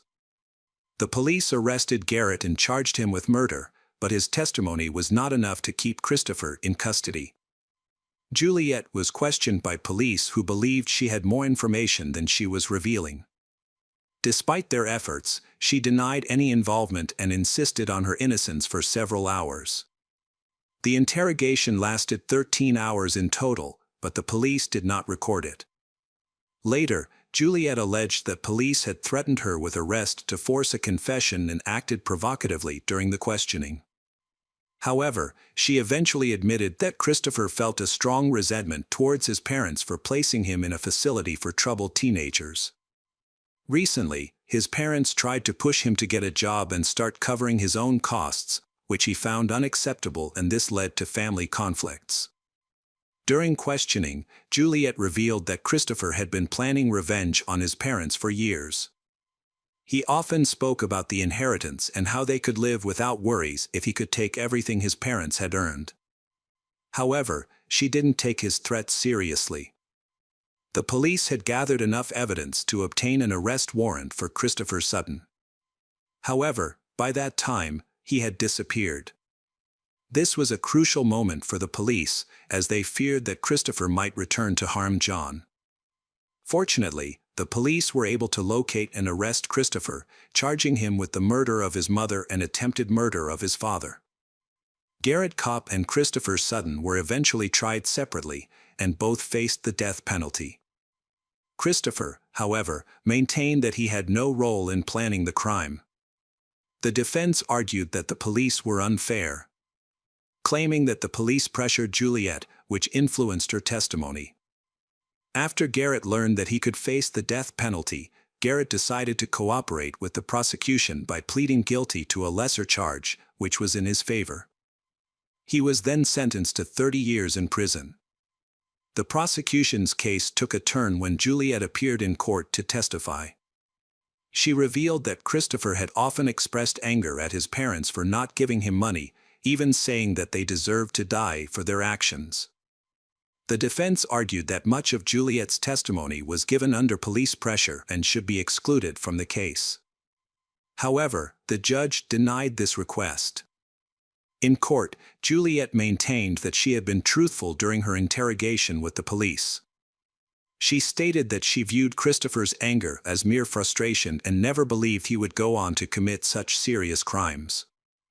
After Juliet's testimony, John, the surviving father, shared his thoughts. After hearing all the witness testimony, John believed that Christopher was capable of committing the crime.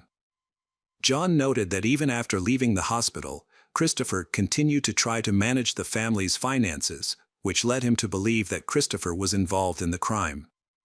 When it was Christopher's turn to speak, he accused Garrett of attacking their parents due to his drug addiction. Christopher highlighted several moments when Garrett was out of control due to drugs, claiming that during those times he was dangerous and capable of committing any crime. Christopher also mentioned that he kept drugs in Susan's bedroom closet. The Garrett might have entered the house to steal illegal drugs. However, the prosecutor argued that the scene did not appear to be a burglary, everything was intact, even the money and jewelry were intact. If it was a burglary, Garrett would have taken valuables. In his defense, Christopher claimed that he had changed and overcome the anger, resentment, and disappointment he felt towards his parents for sending him to a special school. He believed that he had changed for the better. After extensive deliberation, the jury found Christopher Sutton guilty of first-degree murder and attempted murder. Christopher was shocked by the verdict because he was sure that he would be acquitted. Christopher received 3 life sentences without the possibility of parole. Currently, survivor John Sutton is putting in great effort to regain his eyesight. He has formed a new relationship and started a family, and at 70 years old, he continues to practice law. Hello again, true crime fans, we've got another mysterious case to explore. The case of Ellie Nessler. In the small town of Jamestown, California, Daniel Mark Driver was on trial for child abuse. One of Daniel's victims was William Nelayer, a defenseless child. William's mother, Ellie, felt that the justice system had failed to protect her son, so Ellie took matters into her own hands with a gun. The case sparked widespread debate, with some people fully supporting Ellie, while others criticized her actions. Ultimately, the discussion surrounding the case attracted national attention. Jamestown was a small, quiet town with a population of about 3,500 at the time of the incident. Ellie was the eldest of 3 daughters. Her parents were hardworking miners who taught Ellie the importance of self-reliance from a young age. As a result, she grew up to be strong and independent. During her teenage years, Ellie began to help her family by looking for work. It was a tough economic time. She took on various jobs to supplement her income. She also helped her parents by taking care of her younger siblings. When Ellie turned 20, she fell in love with a guy she met, and they quickly entered a romantic relationship. Soon after, they got married, but their marriage ended in divorce shortly thereafter. Her next partner was Bill, who worked as a miner. Additionally, Bill operated construction equipment, allowing him to earn a good income. They married in 1982 and soon welcomed a son named William. Bill grew up in an area that was once the center of the gold rush. As a child, he had listened to stories of old men panning for gold in the river, which inspired him to seek their adventure, even though the land was largely depleted by then. In search of better fortune, Bill and his family traveled to Liberia, West Africa, during the gold rush. While Bill was prospecting for gold, Ellie gave birth to their daughter, Rebecca. Unfortunately, Rebecca's early years were not peaceful. Suddenly, shortly after her birth, civil war broke out in Liberia. As a result, Ellie and the children returned to Jamestown, while Bill remained in West Africa, determined to make his fortune mining gold. During this time, Ellie faced numerous challenges in the United States. She received no support from Bill, and although she was a strong and independent woman, managing a household and caring for two young children proved to be very difficult for her. They relied on government assistance and occasional jobs that Ellie managed to find. During this period, she received support from her family and the church, which she attended regularly with her children and sister. Her mother often advised her to be self-reliant but also to carry a gun in her handbag for protection. Ellie took this lesson to heart. Despite her delicate appearance, she was always prepared to defend herself and, if needed, to take the initiative in a confrontation. This aspect of her character would later lead to tragic consequences. Ellie is very close to her children and does not let them go far. This protectiveness stems from her own traumatic experience as a child, when she was molested by an adult man. After she confided in her mother reacted violently and threatened him to leave town. This incident left Ellie with lasting psychological scars that she has struggled with throughout her life. She fears that her children may face similar dangers. When her son William went to summer camp away from home, she felt very anxious and scared. Despite her worries, William kept asking his mother to let him go to the summer camp organized by the church. Ellie was very anxious about letting her son spend time with others without her supervision. She hadn't even allowed him to sleep over at friends' houses. Eventually, her sister Jenna reassured her, explaining that she knew the camp organizers well and described them as respectable and good people. After thinking it over, Ellie finally agreed to let her son go, hoping he would enjoy himself. William spent 3 weeks at a church-run tent camp. After returning from the summer camp, Ellie noticed a change in William's behavior. William became aggressive, often sad, and stopped communicating. Ellie sensed that something was bothering him. Despite her and her family's efforts to find out what was happening at the camp, William refused to discuss it with adults. He insisted on being treated like an adult and wanted them to stop asking him questions. Younger sister Rebecca and his mother thought he was trying to imitate the older teenagers he had met at the camp. When the new school year started a few weeks later, everyone thought William was settling in well with his friends. However, when he returned to class, things did not improve. He began to withdraw from his family and became more aggressive with his classmates, rarely interacting with others. His anger often became uncontrollable, and these incidents had increased since he had been at the camp. Ellie was confused by William's changes, and it took her over a year to discover the reason behind them. Unfortunately, the truth behind it was quite heartbreaking. Daniel Mark Driver, a 30-year-old man who attended the same church as Ellie and her children, had recently moved in with his mother, who lived nearby. He was considered a good man and an active member of the church, known for his community involvement and willingness to help other parishioners. He always carried a Bible with him and could easily recite passages from it. Daniel took on the role of kitchen staff at the summer camp and also helped supervise the children, who always spoke positively of him. He is a natural psychologist. According to his parents, Daniel can help solve any difficult situation. Students often come to him to confide in him when they are in trouble. Many boys who do not have fathers consider Daniel as a father figure. With his persuasive skills, he can talk to any teenager. William experienced a significant change in his relationship with Daniel. William used to enjoy spending time with Daniel and interacting with him. But after returning from summer camp, William became noticeably anxious even during casual encounters. During this time, William often argued with his sister Rebecca, seemingly starting conflicts for no reason, and William also began to defy his mother. He had never argued with Ellie before, but now he became increasingly defiant.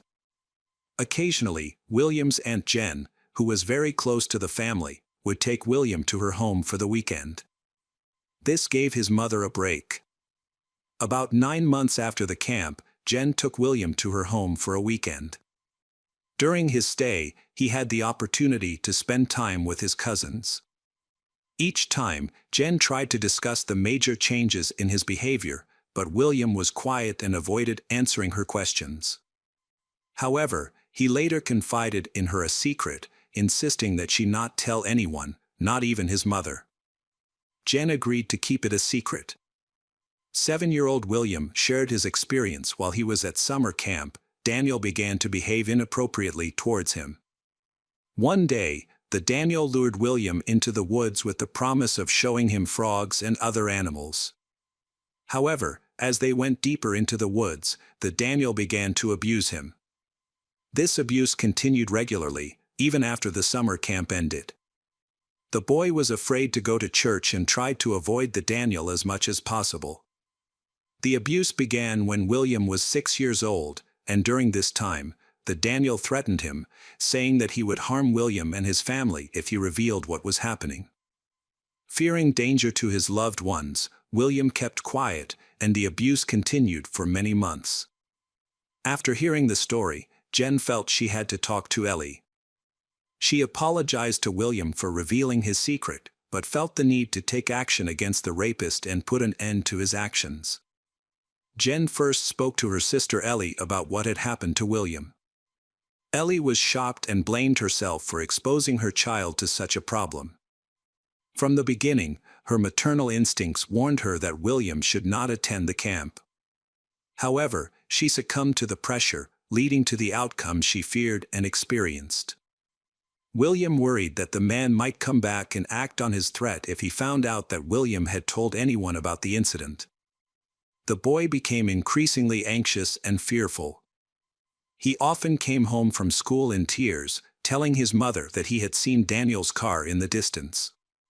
The panic attacks became more frequent, and he began to feel paranoid. He tried his best to cope, but the situation was still not good. Ellie then reported the molestation involving their son to the police. Police checked Daniel's record in a national database, discovering a worrying history of crimes involving children. In 1984, he was charged with indecent exposure to 5 boys in the San Jose area. Although he was arrested, his church community sent letters of support to him before the trial. With no solid evidence other than the boy's testimony, the judge ultimately decided to give Daniel probation instead of a prison sentence, allowing him to escape the consequences of his actions. This leniency allowed him to continue his harmful actions. Daniel then decided to move away and start over. He moved closer to his mother, where no one knew about his past crimes. Daniel also started attending church and developed a healthy relationship with a woman who had a young son. He became more involved with the children, working with them, giving them advice, and eventually got a job at a church summer camp, where he was often around children. However, the woman began to notice Daniel's unusual behavior towards her child and started to pay closer attention.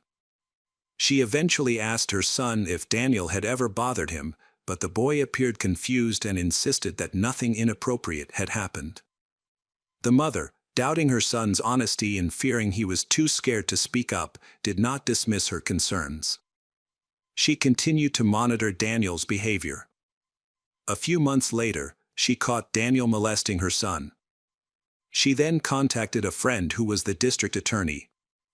A background check revealed that Daniel had served 5 months in 1983 for child abuse. Concerns about him grew when William's case occurred, prompting the boy's mother, Ellie, to contact the police. At that point, the police investigated Daniel more closely and gathered evidence from new victims of his molestation. After Ellie reported the incident, the police stepped up their efforts to prevent similar crimes by Daniel. Police began questioning all the families who had come into contact with Daniel, including children who had attended the camp. Many of them reported similar experiences, which helped police understand the tactics Daniel used. He repeatedly targeted boys, gaining their trust while threatening to kill them and their families if they spoke out, which proved effective. Police identified 5 new victims in the area, including William. In 1983, charges were filed, but they were unable to arrest Daniel because he had been out of town for an extended period of time. At the time, it was difficult to track his whereabouts due to the lack of cell phones, GPS, and other tracking technology. Police suspected that he had learned of the investigation and had gone into hiding. Both Daniel and his car were placed on the wanted list, and his photo was widely circulated in the press. However, despite these efforts, it took several years to find him. Meanwhile, William's depression and aggressive behavior continued. He frequently got into fights at school, did poorly in school, and became a bully. As a result, William was expelled from several schools and transferred several times. Ellie believes her son's behavior stems from past violence that has deeply affected him. She sought help for her son, taking him to numerous doctors and psychologists in hopes of improving his situation, but nothing seemed to work. In 1993, police finally caught up with Daniel at a store in Palo Alto, California, for shoplifting. After confessing to the theft, Daniel faced charges not only for shoplifting but also for child abuse. Even after Daniel was arrested and awaiting trial, William continued to feel afraid. He struggled to accept that he would have to face his abuser in court. William would have to testify against him, but the thought of it filled him with dread. William was so anxious that the mere mention of the trial made him feel sick. In desperation, Ellie approached the prosecutor to request special arrangements for her son's testimony. She hoped William could testify without Daniel present to spare him serious emotional distress.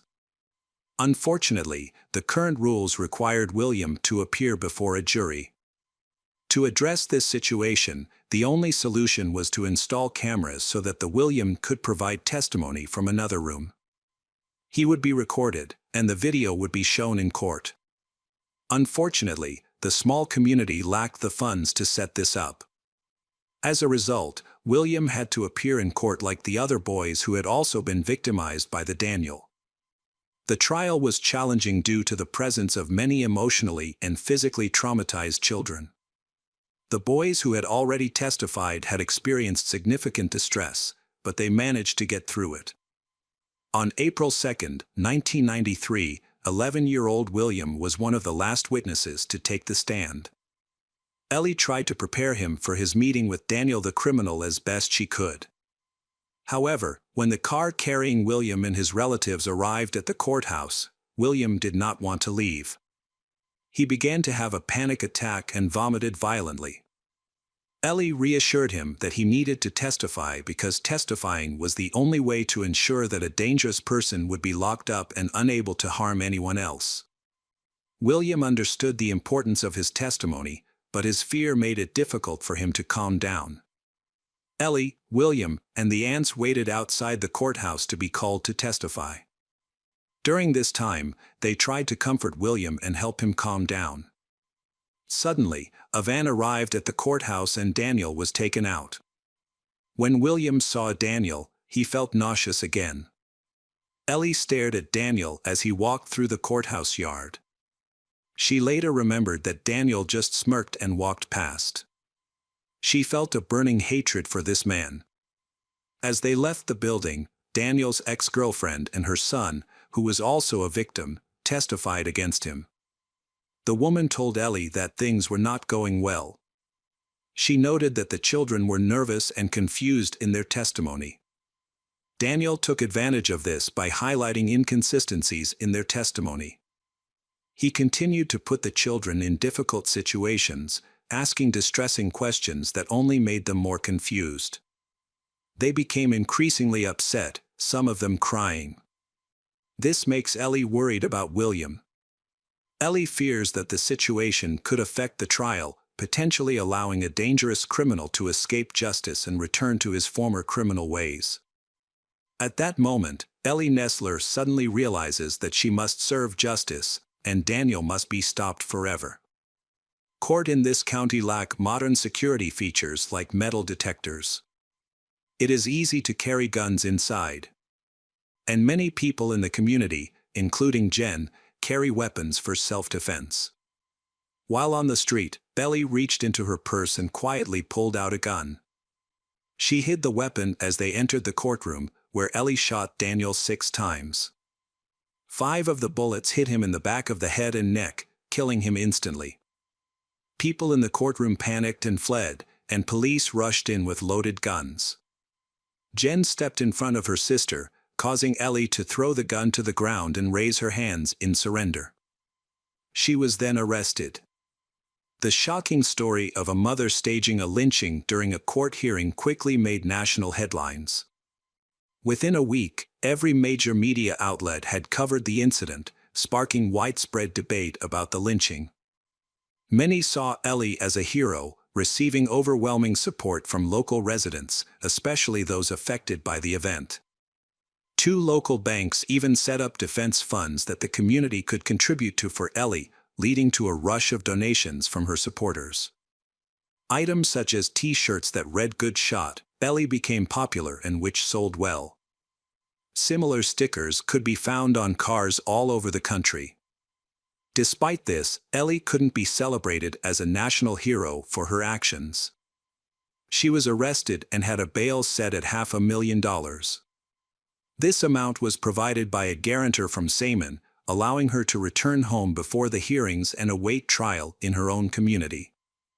However, not everyone agreed with her decision, and she faced criticism from some members of society who accused her of taking the law into her own hands. Still, the majority, including the local community, viewed her as a protector of her child. Police uncovered additional details about Ellie's situation. They found that she had been under the influence of illegal drugs when she fired her weapon in the courthouse. Ellie claimed she used these substances to give herself the courage needed to endure the stressful courtroom hearings. In October 1993, she received a diagnosis of breast cancer, with doctors estimating she only had 5 years to live. Initially found guilty of manslaughter, Ellie was sentenced to 10 years in prison. However, her conviction was later overturned due to the jury's misconduct. She then reached a plea deal with the prosecution, admitting guilt to manslaughter, and ultimately served 3 years in prison before her release. William then moved in with his Aunt Jen. After 2 years, he was finally able to communicate with Ellie, who was still serving her sentence in prison. Ellie expressed her feelings. She deeply regretted having to take someone's life, which was never her intention. However, she felt that the justice system would not be able to protect her son and other children from a dangerous criminal. The only reason she pulled the trigger was the fear that Daniel would be released again. William's life was ruined at a key moment in his growing up. He was molested and then dragged through the courts. The William became a hooligan, got involved with bad company, and lost his way.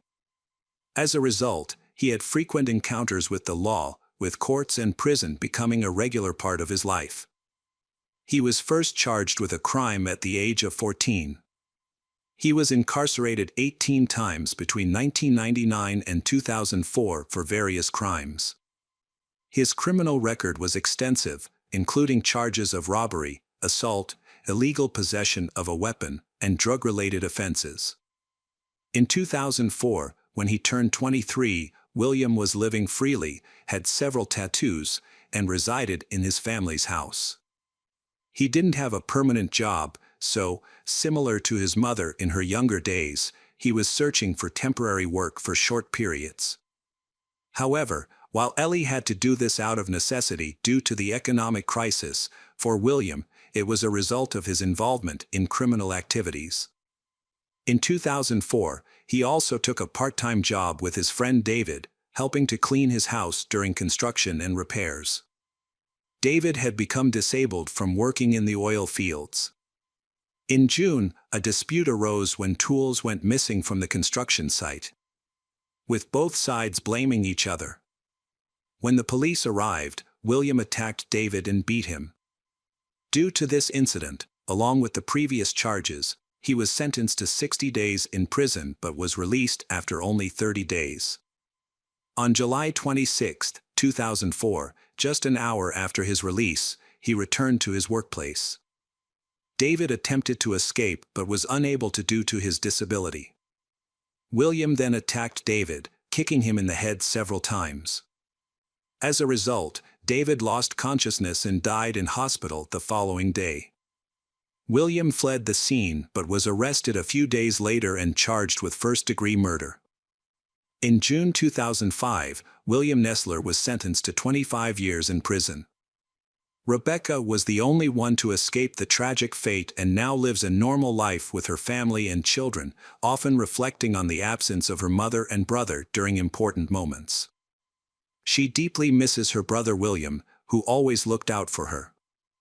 Rebecca believes that William would not have ended up in prison if their mother had not shot Daniel.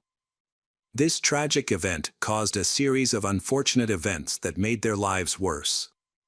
Despite this, she does not resent her mother. She understands that her mother was confused and made a hasty decision. In the end, Rebecca feels that her mother's actions prevented many boys from facing the same fate. Ellie's life ended in tragedy.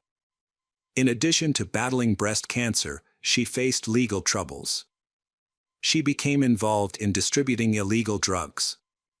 In 2002, she bought materials for making drugs from a police informant. Initially, Ellie provided some drugs to the informant, but 5 days later, when she returned to collect the pills, she was arrested after the informant reported her. Ellie confessed to her crimes and was sentenced to 6 years in prison, but she only served 4 years. She was released in 2006, but sadly, Ellie Nessler passed away from breast cancer on December 26, 2008, at the age of 56. When Ellie died, William asked to be released from prison to say goodbye to his mother. But his request was denied. 2 years later, in 2010, Rebecca and a reporter visited her brother in prison. They spoke for about 2.5 hours. During the conversation, William was very reflective, reviewing everything that had happened in his life. He did not try to justify his actions or blame anyone else. He noted that he felt he had been pushed down a path of self-destruction at the age of 6, a burden he would always carry. William emphasized how public opinion affected him, especially when the case of Daniel, a rapist who was murdered in court, was heavily covered by the media. The attention affected him. The whole community knew that William was also a victim, sexually abused at the age of 6. People discussed his past, which made him feel ashamed. He doesn't want this attention, but it's hard for him to escape it. Hello friends, welcome to our channel. Today we're going to take a look at another horrible case with you. The case of Pamela Buckbinder. Jacob Nolan was born in 1991 into a wealthy family in Miami, Florida. As the third child in the family, he received a lot of love from his parents. They realized that he was different from his peers. However, at the age of 5, Jacob was diagnosed with attention deficit hyperactivity disorder. When Jacob turned 15, his family noticed that he was experiencing significant mood swings. Despite this, he was doing well in school. He created an educational smartphone app and won a competition in Miami. However, a month later, Jacob couldn't get out of bed, had no motivation to do anything, even stand up. They finally brought him to a doctor, who diagnosed him with depression and anxiety. At 17, Jacob expressed that he no longer wanted to live. His parents noticed his unstable behavior and mental state, prompting them to take him to a hospital, where he was diagnosed with bipolar disorder. This serious mental illness involves extreme mood swings, ranging from depression to emotional outbursts. Those affected feel trapped in their own thoughts. After finishing high school, Jacob enrolled in college while continuing his treatment. Throughout this time, he saw various psychiatrists who prescribed increasingly stronger medications. From the ages of 17 to 20, Jacob underwent numerous treatment courses, took 5 to 6 pills daily, and tried around 30 different medications, yet none seemed to help. By 2012, at 21 years old, Jacob was still deteriorating. His parents were deeply concerned and unsure of what steps to take next. Then, one day, a relative from New York, Pamela Buckbinder, called with an offer of help. Jacob's parents were relieved, thinking they had gotten help. However, they had no idea of the challenges that were about to come to their family. Pamela, a 43-year-old psychotherapist, lives in Chelsea, Manhattan, with her 4-year-old son, Calder. She and Jacob Nolan are cousins with a 22-year age gap. Jacob was the godfather of her son. In 2012, Pamela offered to help Jacob by inviting him to move from Florida to her apartment. While living with her, she provided him with therapy sessions and prescribed medication. In exchange for her help, Jacob took responsibility for Calder's care. Jacob trusted her completely. In one photo, Jacob is seen lying in bed with Pamela, laughing, which shows he feels comfortable and at home with her. However, it's important to note that this relationship is not just familial. Pamela is also Jacob's psychotherapist. Jacob cared deeply for Calder and treated him like a son. He wanted to set a positive example for his godson of what a real man should be like. This approach seemed to work, as Jacob, who had struggled with mental illness for years, seemed to be stabilizing, joking frequently and always smiling. Unfortunately, this happiness did not last long. Over time, Pamela began to frequently express her frustrations with her ex-partner, Michael Weiss, Calder's father. Pamela ended her relationship with Michael shortly after the birth of her son. Michael Weiss, 38, is a psychotherapist. On the surface, he and Pamela appear to be a happy, loving couple. However, beneath the perfect exterior, their relationship is in trouble. Both Michael and Pamela have reported domestic violence to the police. Pamela once attacked Michael with a piece of broken glass.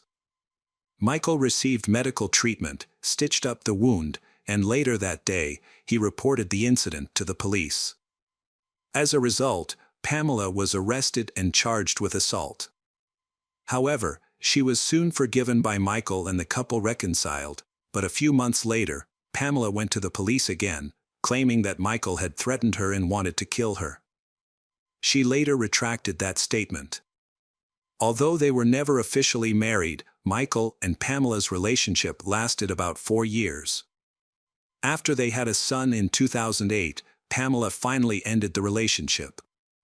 Their tumultuous relationship ended. But a new conflict arose. The custody battle for their son, Calder. Every day, Pamela tells Jacob about Michael in insulting words.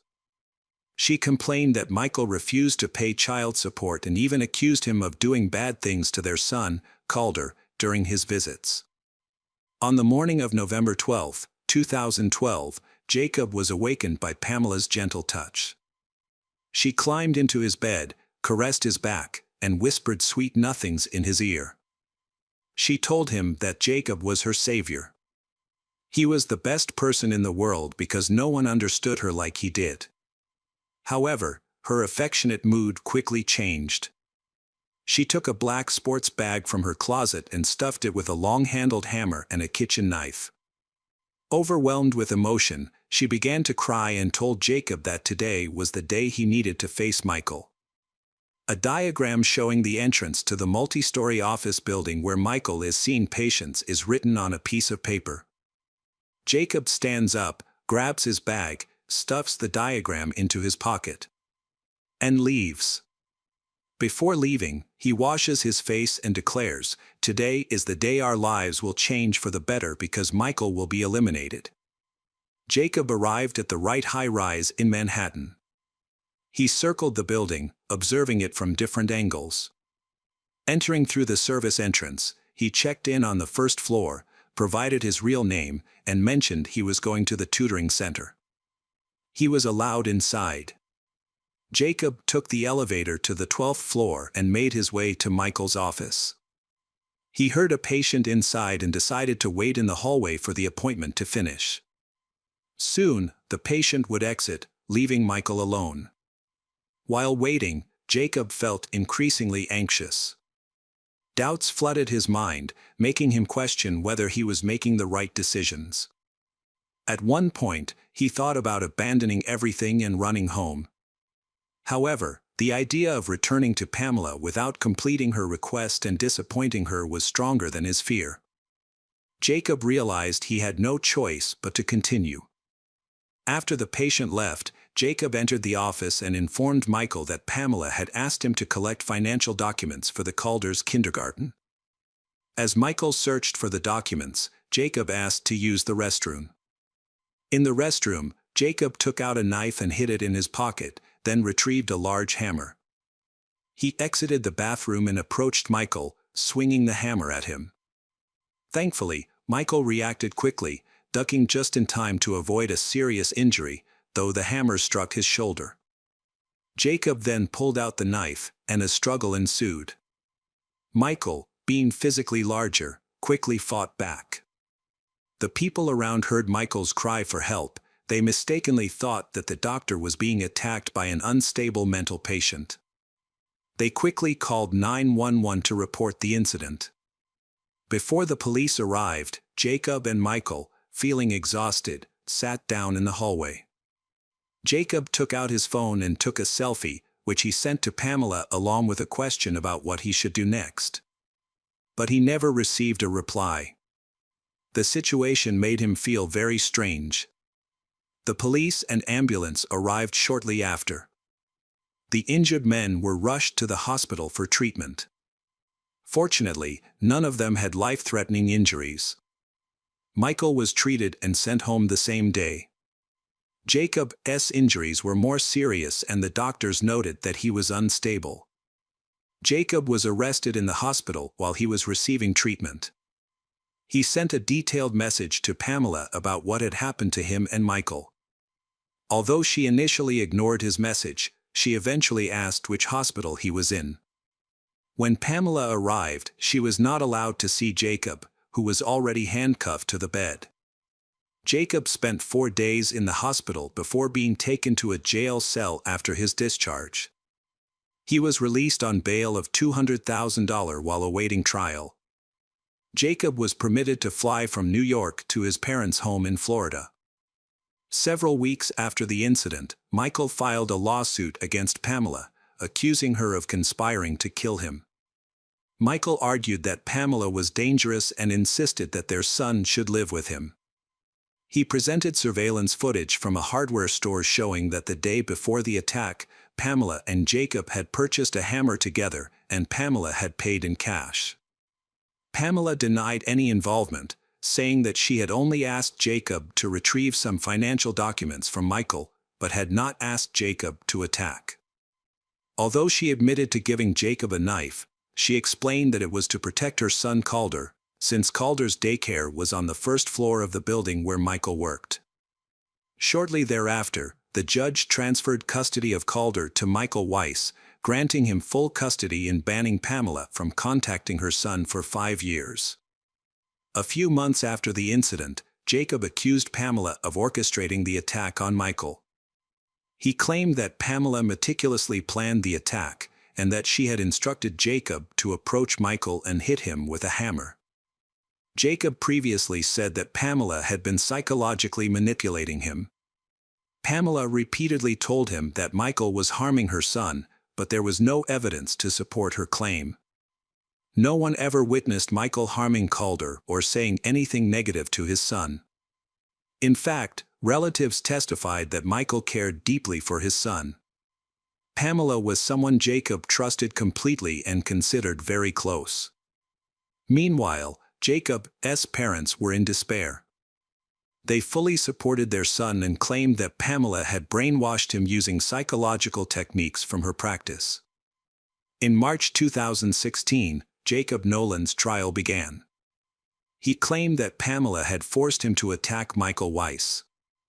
Prosecutors described Jacob as a spoiled child from a wealthy family, noting that he provided 3 inconsistent accounts of the event and appeared confused. When the police first arrived at Michael's office, Jacob pointed at Michael and accused him of attacking Jacob with a knife. However, during questioning, Jacob claimed that he had never used a hammer in Michael's office. He explained that he had brought the hammer for self-defense because he was afraid of Michael. In his third statement, Jacob said that Michael had attacked him first. Prosecutors presented a key piece of evidence regarding the motive behind the attack on Michael. Just before the attack, Michael had purchased a $1.5 million life insurance policy, naming his son Calder as the beneficiary. However, 3 days before the attack, on November 9, 2012, Michael had agreed to add Pamela as a co-beneficiary and allow her to manage Calder's money.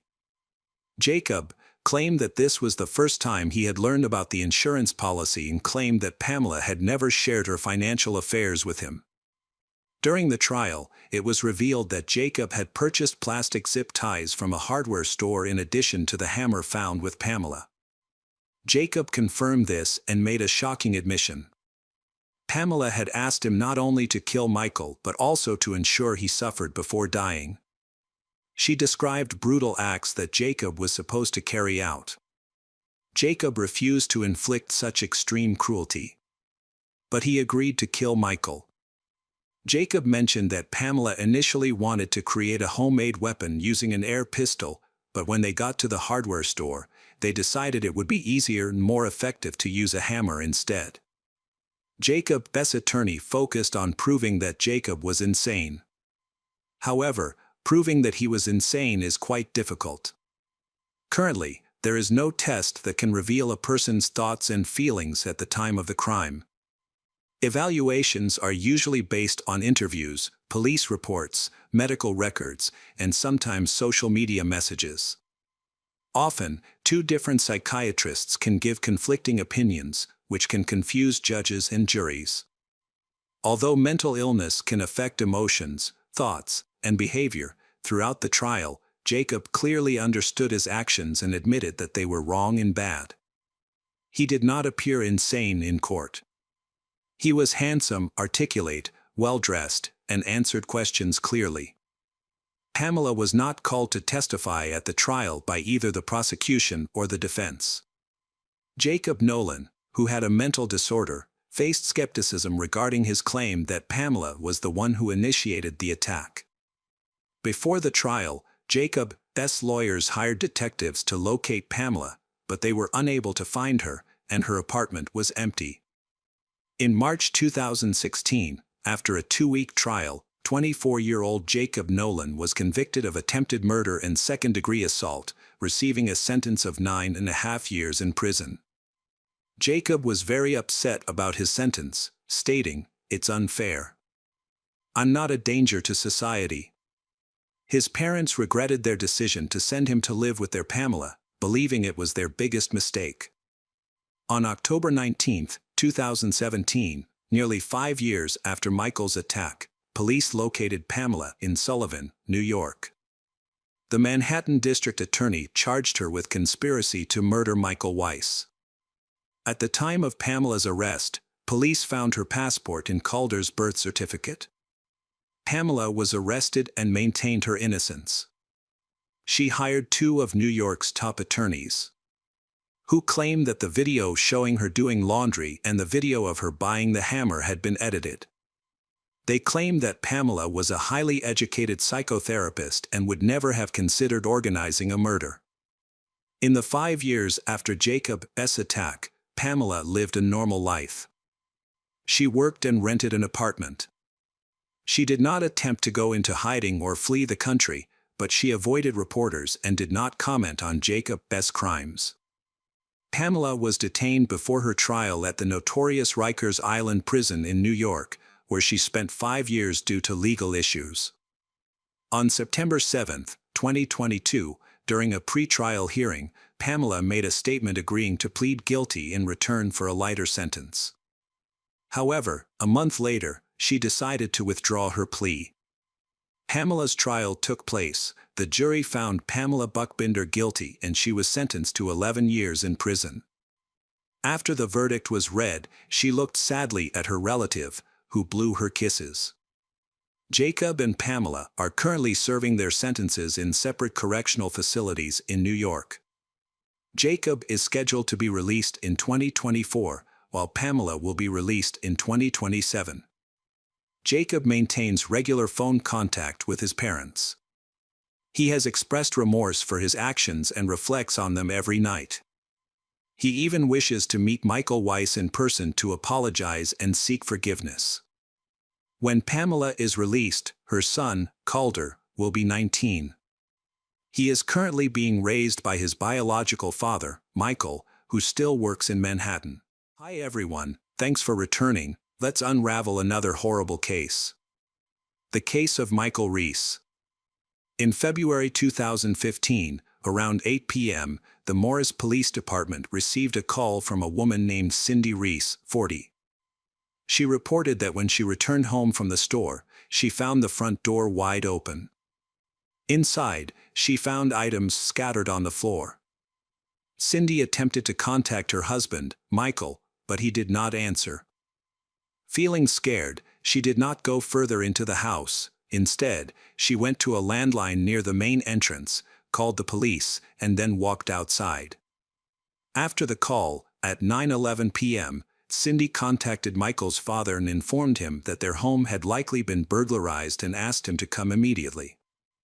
Michael and Cindy lived in the Morris Center on Bank Street, right across from a police station. The police quickly went to Michael's house. When they arrived, they found Cindy standing outside looking scared. Inside the home, police found a chaotic scene, with a table overturned and furniture scattered about. They soon found Michael Reese, 40. At the back of the home, he was found dead on the floor in an unusual position. Michael had been shot in the back of the head.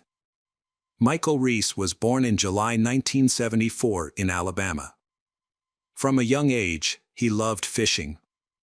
Michael finished high school and attended college, where he studied computer technology, eventually securing a job in that field.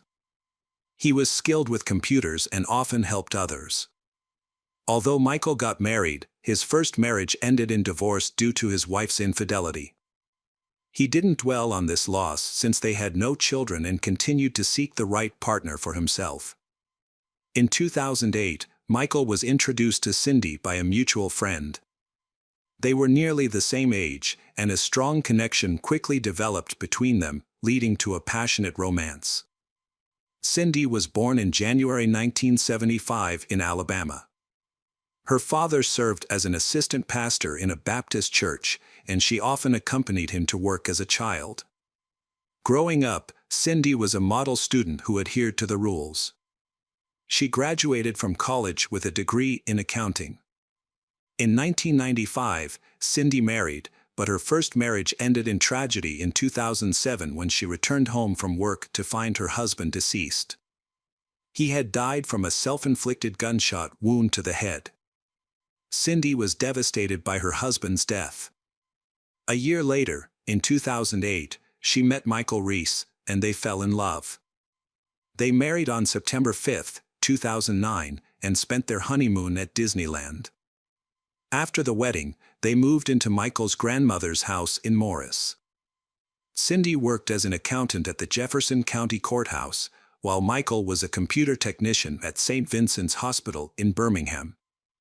The couple had no children and, like many in Morris, spent a significant amount of time at church.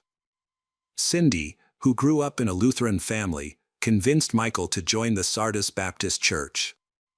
After his baptism, they attended services together every Wednesday and Sunday. Cindy was also the music director of the church. Unfortunately, Michael received sad news when his mother was diagnosed with cancer. Concerned about her health, Michael visited her often and spent much of his time caring for her. On February 14, 2015, Michael celebrated Valentine's Day with his mother, but just 4 days later, on February 18, he was tragically murdered. Michael was known as a kind and positive young man, generous and trustworthy. Police quickly opened an investigation into his murder. Michael had been shot once in the back of the head. Inside the house, everything was in disarray. The police suspected that the Michael family was targeted for a robbery that went wrong. On the table, there was still uneaten fast food. However, investigation revealed no evidence of a break-in through the front door. Hours after the murder, Cindy Reese was taken to the police station for questioning. She explained that on February 18th, she and her husband, Michael, had gone to work during the day. In the evening, Michael picked her up and they visited Cindy's mother. Around 6 p.m., they attended a church service, which ended at 7 p.m. They then stopped at a cafe to order some fast food and take it home. As they were getting home, Cindy suddenly remembered that she needed to buy groceries and told Michael that she would go and get the groceries and hurry home. Michael took the fast food and left. Cindy went to the supermarket and was gone for about 30 minutes. When she returned home, she found the front door wide open. Worried, she looked inside and saw things scattered everywhere. She called out to her husband but got no answer, which scared her, and she decided not to go any further into the house. Worried, she immediately called the police and walked out. At that time, she did not know that her husband, Michael, was dead. Cindy reported that a .38 revolver and some jewelry were missing from their home. When asked who might have killed Michael, Cindy said that as she was driving near her home, she saw a strange man wearing a black hoodie walking down the street. She also shared that she and Michael were planning to have children and had even added a room to their home. They were in the process of renovating, with the assistance of a contractor. Cindy speculated that this man might be involved in the murder. The interrogation lasted for several hours. During this time, Cindy listed all of her close friends, co-workers, and acquaintances that she and Michael had interacted with. Police noticed that when Cindy mentioned an old family friend, she appeared very happy. Meanwhile, the entire town knew that Cindy was having an affair. Although everyone suspected her secret relationship, Cindy denied it and refused to admit to any adulterous behavior. Her lover was Jeffrey Brown, the pastor of the Baptist church. Church members mentioned that they had seen Jeffrey and Cindy kissing in the car several times, but for some reason, no one spoke up about it. During questioning, Cindy denied having an affair with Jeffrey, claiming that they were just friends who occasionally walked around town together. Jeffrey was also questioned. He stated that on the evening of February 18th, he was in another city, 50 miles away from Michael's family home, and had nothing to do with Michael's murder. Jeffrey openly admitted to having a romantic relationship with Cindy. They first met in August 2013 when Jeffrey was a candidate for pastor at Sardis Baptist Church. At the time, Cindy was a pastor and worship leader at the church, and she had been married to Michael for 4 years. Jeffrey was also married to a woman named Noelle and had 2 children. Michael's family developed a close friendship with Jeffrey. They spent time together and went on vacations. However, in late 2013, a secret affair began between Jeffrey and Cindy. This affair did not go unnoticed by church members, leading to rumors. As a result, Jeffrey was forced to leave the Baptist church because the leadership believed that an adulterer was not fit to be a pastor or a role model for the congregation. Before becoming a pastor, Jeffrey was a Marine, a police officer, and then a hairdresser. At the time of the Michael family tragedy, he was working as a pest control specialist. Jeffrey and Cindy continued their affair, and Jeffrey divorced his wife, Noelle. However, Cindy chose to stay with her husband, Michael. During questioning, Jeffrey expressed his frustration with Cindy's unwillingness to leave Michael, claiming that Michael had abused her. Despite the accusations, Jeffrey denied any involvement in the murder. After questioning Jeffrey, Cindy confirmed that she was indeed having an affair with him. She revealed that her relationship with Michael was fading. He spent too much time on his phone and playing video games, often neglecting her. On weekends, Michael enjoyed fishing and the couple rarely had intimate moments. In the summer of 2014, Cindy confessed to her husband, Michael, that she had cheated on him. Although he was understandably upset, Michael assured her that he did not want a divorce. The couple made an effort to repair their relationship. To celebrate their 5th wedding anniversary, they visited Disneyland, hoping to rekindle the romance they once had. Michael was aware that Jeffrey, Cindy's lover, had intentions of winning her over, which made him fearful for his family's well-being. While being questioned about her relationship, Cindy talked about her time with Jeffrey. When asked if Jeffrey could hurt Michael, she replied, "Of course not, Jeffrey is a very religious man."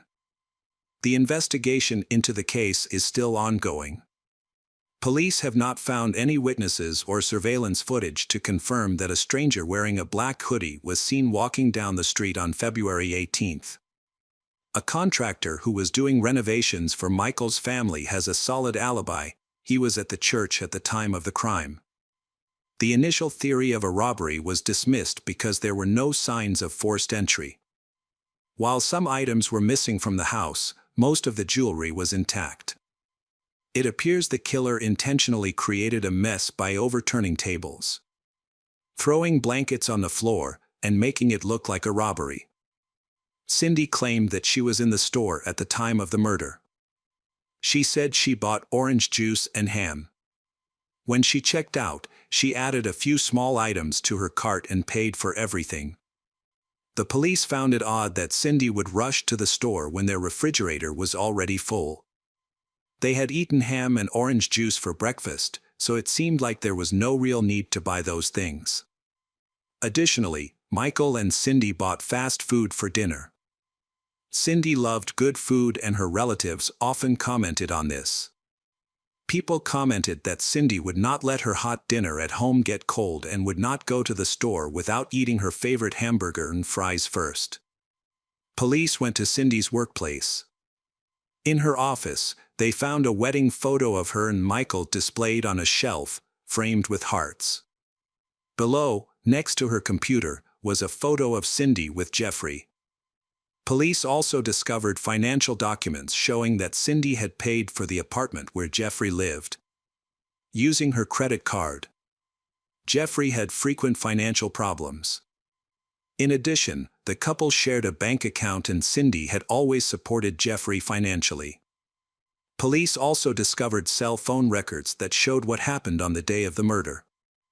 Evidence from Jeffrey's cell phone showed that Jeffrey was near Michael's home at the time of Michael's murder, specifically at a gas station. Police also uncovered a disturbing incident that occurred a few months before Michael's death. Jeffrey had spoken to 2 of his co-workers, who were drivers, and asked if they could kill the man who had murdered his wife. Jeffrey offered to pay the 2 co-workers with money in his car as payment, but did not specify who the target was. He only mentioned that the man drove a white Honda Accord and worked at St. Vincent's Hospital. The description matched Michael Reese, but his co-workers declined the offer and reported Jeffrey's alarming request to the police. Less than a month after Michael was murdered, Cindy Reese and Jeffrey Brown were arrested on March 11, 2015. Neither of them admitted guilt. Police believe that on the night of the murder, Michael and Cindy returned home with takeout and intended to have dinner together. When Michael went to the back door to let the dog in, Cindy shot him in the back of the head with a revolver she kept at home. After the shooting, she created a mess, took several valuables, and went to the store. On her way, she disposed of the gun and jewelry, then returned home and called 911. Police are convinced that both Cindy and Jeffrey were involved in the murder, with Jeffrey likely being nearby at the time and possibly helping Cindy afterward. After Cindy's arrest, she was released from prison and lived freely while awaiting trial. She chose not to post bail for Jeffrey, who remained in custody. Just days before his trial in August 2016, Jeffrey sought a plea deal that would allow him to plead guilty to a lesser charge of manslaughter in exchange for testifying against Cindy. He said that Cindy had instigated Michael's murder, explaining that she was afraid to divorce her husband because she was concerned about how her family would react. Jeffrey mentioned that Cindy had previously expressed a desire to kill her husband, which he initially interpreted as a joke. On the night of the murder, he claimed to have overheard everything that happened between Michael and Cindy on his cell phone. He reported hearing the couple arguing both in the car and at home, as well as gunshots. After Cindy killed her husband, she asked Jeffrey to help her get rid of the gun. They arranged to meet at a gas station, where she gave him the gun along with some jewelry, which he discarded. Cindy's trial began in November 2016, and she denied all of Jeffrey's allegations. She admitted to meeting Jeffrey at the gas station but said he asked her to come because he was out of money for gas. Cindy said she gave him $15 to help him. During the trial, she maintained that she and Michael had no intention of getting a divorce and wanted to work on their marriage. She also claimed that she no longer had any feelings for Jeffrey and accused him of stalking her, her family, and their home. Cindy's arguments were dismissed, as Cindy had not provided financial support to Jeffrey while at the gas station. Police also discovered that Cindy had frequently exchanged explicit photos with Jeffrey, suggesting that their relationship had not ended. Cindy's lawyers argued that she had no motive to kill her husband and placed the blame squarely on Jeffrey. The defense portrayed Jeffrey as obsessive, impulsive, and manipulative. No traces of gunpowder or blood were found on Cindy's body or clothing, and the angle of the gunshot wound indicated that the shooter was taller than Cindy, about the same height as Jeffrey. To this day, it remains unclear who shot Michael and what exactly happened that night. Prosecutors argue that Cindy did the killing, with Jeffrey helping her dispose of the weapon. In 2016, Jeffrey Brown was convicted of manslaughter and sentenced to 20 years in prison, with eligibility for parole in 2036. On January 11, 2017, Cindy Reese was convicted of first-degree murder and sentenced to 40 years in prison. Her family believes she is innocent and is determined to fight for her release. In 2019, Michael's parents discovered that Cindy had been transferred from a maximum security prison to a lower security facility near the site of the murder. Michael's family went to court and successfully had her returned to a maximum security prison. Welcome back, detectives. Let's dive into another horrible case. The case of Justice Garrett. Justice Garrett, a teenage girl from Florida, USA, suddenly disappeared after school. As police investigated the case, they discovered the motive and the horrific events surrounding her disappearance. They were increasingly shocked by the brutality of the perpetrator, the most brutal in the history of the county. It had been just 3 weeks since Justice's 16th birthday. That day, she had overslept and woken up later than usual, causing her to miss the school bus. Her mother, Danielle, then 37, was busy getting her 5-year-old daughter ready for kindergarten and couldn't help Justice get to school. Danielle believed Justice could handle herself. Justice was going to return home by the school bus in the evening as usual. But she didn't return home at the scheduled time. Initially, Justice's family wasn't concerned because she had many friends and often stayed late with them after school. However, as time went on and she still hadn't returned, her mother and stepfather began to worry. They assumed she might be spending the night at her best friend's house. Since they needed to wake up early for work, they went to bed without waiting for her. But when morning came, Justice still hadn't returned home. Danielle grew impatient and worried about her daughter's whereabouts. Unable to reach Justice by phone, Danielle decided to contact the police for help. The police took the missing person report seriously and began an investigation. Police checked out places where Justice might have been, as they often see teens staying with friends before returning home. However, Justice's mother sensed something was wrong because Justice had not contacted family, which worried her. Police considered the possibility that Justice might have run away. Danielle said Justice often spent weekends with friends, and she often helped her mother take care of her younger sister and would not disappear without telling anyone. Justice always dealt with her problems instead of running away from them. And she always discussed any difficulties with her mother. Danielle was worried because all Justice's belongings were left at home. She believed something terrible might have happened to her daughter, so she insisted on starting the search right away. Despite the police's reassurances, Danielle's anxiety grew. Her daughter had never hung out with bad friends, and it was unusual for her to run away or avoid problems. Even when she was with friends, she would call her parents to let them know. However, she did not return any calls or texts.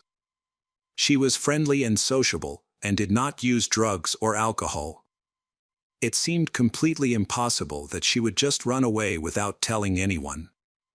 Police checked Justice's database and confirmed her mother's story. She had no criminal record and there were no reports of her being in an accident. Police began searching for Justice by interviewing several teenagers, classmates, and acquaintances. Some said they had seen her sleeping in the cemetery, while others said she had moved in with a secret boyfriend. In fact, Justice had no boyfriend and had never been to the cemetery. None of these claims were true. Police interviewed everyone who knew Justice, including her teachers and classmates. They discovered that she had not been to school that morning. A review of surveillance footage along Justice's route and a check of her phone's geolocation showed that she left home around 7:25 a.m. to go to school, but she disappeared about 30 minutes later, on her way to school. What happened to Justice during that time? For days after she went missing, on April 17th, a man called the police. While out jogging, he noticed a strange, unpleasant odor coming from the edge of the trail, which piqued his curiosity and prompted him to head toward the woods. After walking a few meters, the man accidentally discovered a body. He then called 911. The police quickly arrived and discovered a female body that showed signs of severe decomposition. Although there was some minor damage caused by animals and the hot and humid weather. Most of the damage was caused by a chemical substance. Forensic experts determined that it was a type of bleach that had been poured on the victim's body, likely to cover up the evidence. The identity of the deceased could not be determined on the spot and laboratory analysis was required. However, the police suspected that this could be Justice, the person everyone was looking for.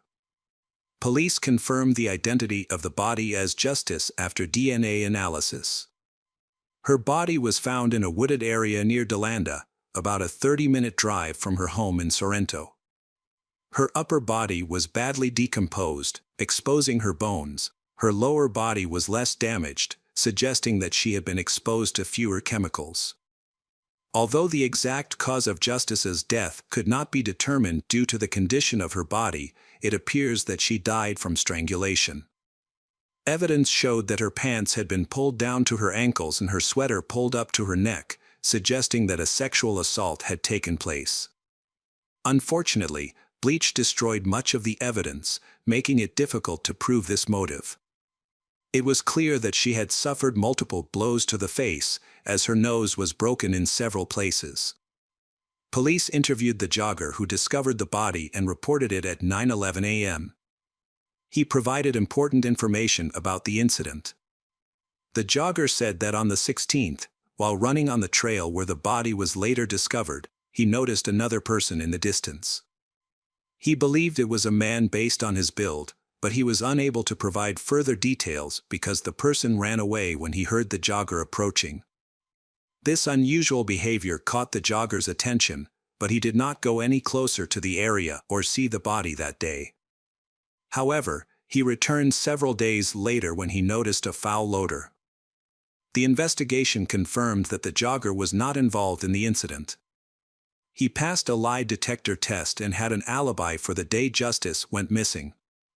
To gather new information, Police carefully reviewed surveillance camera footage along the entire route Justice took, especially at the bus stop where she was supposed to board.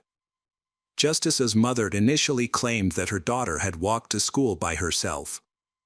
However, police soon discovered that this was not true. In fact, her stepfather, Robert, had offered to drive Justice to school that morning. Police were suspicious of Danielle's lie about how her daughter got to school, so they approached her more cautiously. This time, she changed her story, admitting that Justice had not walked alone. Robert had driven her in his car. She explained that she had lied because Robert's driver's license had been suspended and she feared he would punish her if she told the police the truth. And that Danielle thought her little lie wouldn't get in the way of finding her daughter. Unfortunately, the deception in this case made it difficult for the investigation to piece together what really happened. The police requested the school surveillance camera footage, which covered the parking lot. This is the location where Robert was supposed will drop her down. However, the camera was malfunctioning at the time and no footage was recorded. Therefore, it was impossible to confirm whether Robert dropped Justice off or not. However, multiple witnesses reported that Justice did not come to school and that no one had seen her that day. The only person confirmed to have seen Justice alive was Robert, and only he knew what really happened. The police brought Robert in for questioning. Eventually, he began to talk. On the day of the incident, Robert claimed that he never took Justice to school. Instead, he drove her to a nearby town at her request and dropped her off at the entrance of the town so she could meet a male friend. Robert suspected that this friend might be her secret boyfriend, whom she was dating without her mother's permission. In order to build a better relationship with Justice and gain her trust, Robert decided to comply with her request. However, Robert did not know the name or any details about the friend Justice was meeting. Justice then assured Robert that she could get to school by herself and planned to return by bus, so he felt that everything was fine. He could not wait for her because he had to go to work in the Volos district, and he did not have much time. Unfortunately, Danielle and Robert were unable to provide any useful information. The police then turned to Justice's friends, who all confirmed that she had recently started talking about a guy she met online. He had shown a lot of interest in her and texted her frequently, which she shared with her friends. However, Justice felt uncomfortable with his excessive attention and her friends believed that Justice would not date him. The police examined the Justice's social media accounts, looking closely at her likes, comments, recent subscriptions, and conversations. They discovered one account that had been in frequent contact with Justice over the past few months and showed various activities related to her. This account belonged to an 18-year-old man, whose profile picture featured a muscular young man. He had been flirting with Justice, expressing interest in getting to know her, and complimenting her. Despite mentioning that he lived nearby, police were unable to find anyone who looked like him, and none of her friends recognized him. Justice did not respond to his persistent messages, choosing instead to ignore him. However, police believe the social media account is crucial to solving the case. Police then conducted a thorough search of his social media accounts. They discovered a phone number associated with his account, but instead of belonging to an 18-year-old, it was registered to a middle-aged man named Robert Kern, Justice's stepfather. This revelation shocked the police. When they approached Robert again, he, who had initially been cooperative, suddenly changed his attitude and refused to communicate. The police were determined to find answers, especially since Robert had lied, and now all the evidence pointed to him as the prime suspect in Justice's murder. Despite his protests, police arrested Robert Kern. However, social media interactions are not sufficient grounds to charge someone with murder. At the time, Robert was very close to the family, as he had been dating Justice's mother since the previous fall. He often stayed overnight at their home and kept in close contact with the entire family. There was no evidence of inappropriate behavior toward Justice. Robert denied any wrongdoing and dismissed the idea that he had harassed Justice. He suggested that his frequent compliments were meant to encourage Justice, arguing that receiving attention from a man could be a compliment. However, this explanation seems implausible, as Justice ignored his messages and she thought he was weird for discussing him with her friends. The police, looking for evidence against Robert, decided to interview Justice's close friend, Rachel. Rachel explained that their friendship had recently become close, as Justice often stayed overnight at her house. Rachel mentioned that a few months before the tragedy, Justice had stayed so often that it aroused suspicion. It seemed that Justice was trying to avoid going home. Robert had also been staying at Danielle's house quite often in recent months. Could his presence have contributed to Justice's reluctance to go home? Rachel reported that Justice had spent nearly a month at her house in the weeks before her death. She observed that Justice had become increasingly anxious. Previously calm, she now flinched at any accidental touch and implied that she was afraid of Robert, her stepfather. Rachel recalled seeing Robert on the day Justice disappeared. She described him as looking very uneasy, to the point where she actually felt scared. This made her understand why Justice liked to stay at her house every night. Police decided to take a closer look at Robert's background, focusing on his social media interactions and cell phone calls. What they discovered was disturbing. Robert had a significant criminal record, including 2 burglaries dating back to the early 2000s. Recent search history showed that he had looked up drugs that could cause unconsciousness, such as chloroform, and that he had purchased the drug. He also spent a lot of time studying maps, especially the nearby woods, likely in search of a suitable place to hide a body. He also researched methods for disposing of evidence. After learning that bleach had been used on Justice's body, police ran a geolocation check on Robert's cell phone on the day Justice went missing. They discovered that he had not been driving and had not dropped Justice off at a bus stop or school. Instead, Robert went into a wooded area where Justice's body was later discovered. Police reported that Robert's cell phone was not working for about an hour during this time. Initially, Robert claimed that he was on his way to work, but this was false. In fact, he took Justice into the woods, where he attacked, raped, and killed her. Justice was later charged with murder and was held in custody until his trial began. The exact motive behind the crime was never revealed, as Robert did not reveal it until the very end of the trial. The prosecution argued that the crime was murder with the intent to commit rape. Robert chose not to testify in his own defense during the trial, but he never admitted to any wrongdoing. However, the prosecutor's office had enough evidence to charge him with murder. Robert's troubled criminal history was presented during the trial. He was first arrested in May 2019 in New York State on fraud charges and was held in the county jail. It was mentioned that in 1999, he had committed burglary and breaking and entering, which resulted in an 18-month prison sentence. 3 years later, he was arrested again for burglary and served a year in prison. The prosecution later proved that Robert's testimony was completely false. He mentioned that he dropped Justice off near the school early in the morning and that he worked as a carpenter. However, both of these statements were proven to be lies. After being caught lying, Robert tried to create more excuses. But they were all designed to fool the police. They were able to accurately track the movements of both Robert and Justice. They compared the timestamps on Robert's cell phone and the searches on his phone, which showed that he had been planning the crime for a long time. The prosecution argued that Justice had no chance of surviving from the beginning because Robert had intended to kill her. Vegetation from where Justice's body was found in Robert's car, although he claimed he had never been in the area. However, he had in fact been there at least twice after the murder.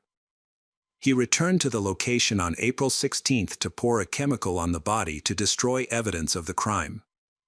At that time, he was spotted by a jogger.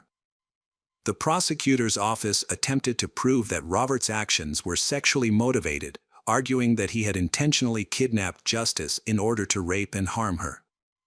Robert had been keeping tabs on Justice for a long time, and she tried her best to avoid him, so she was rarely home.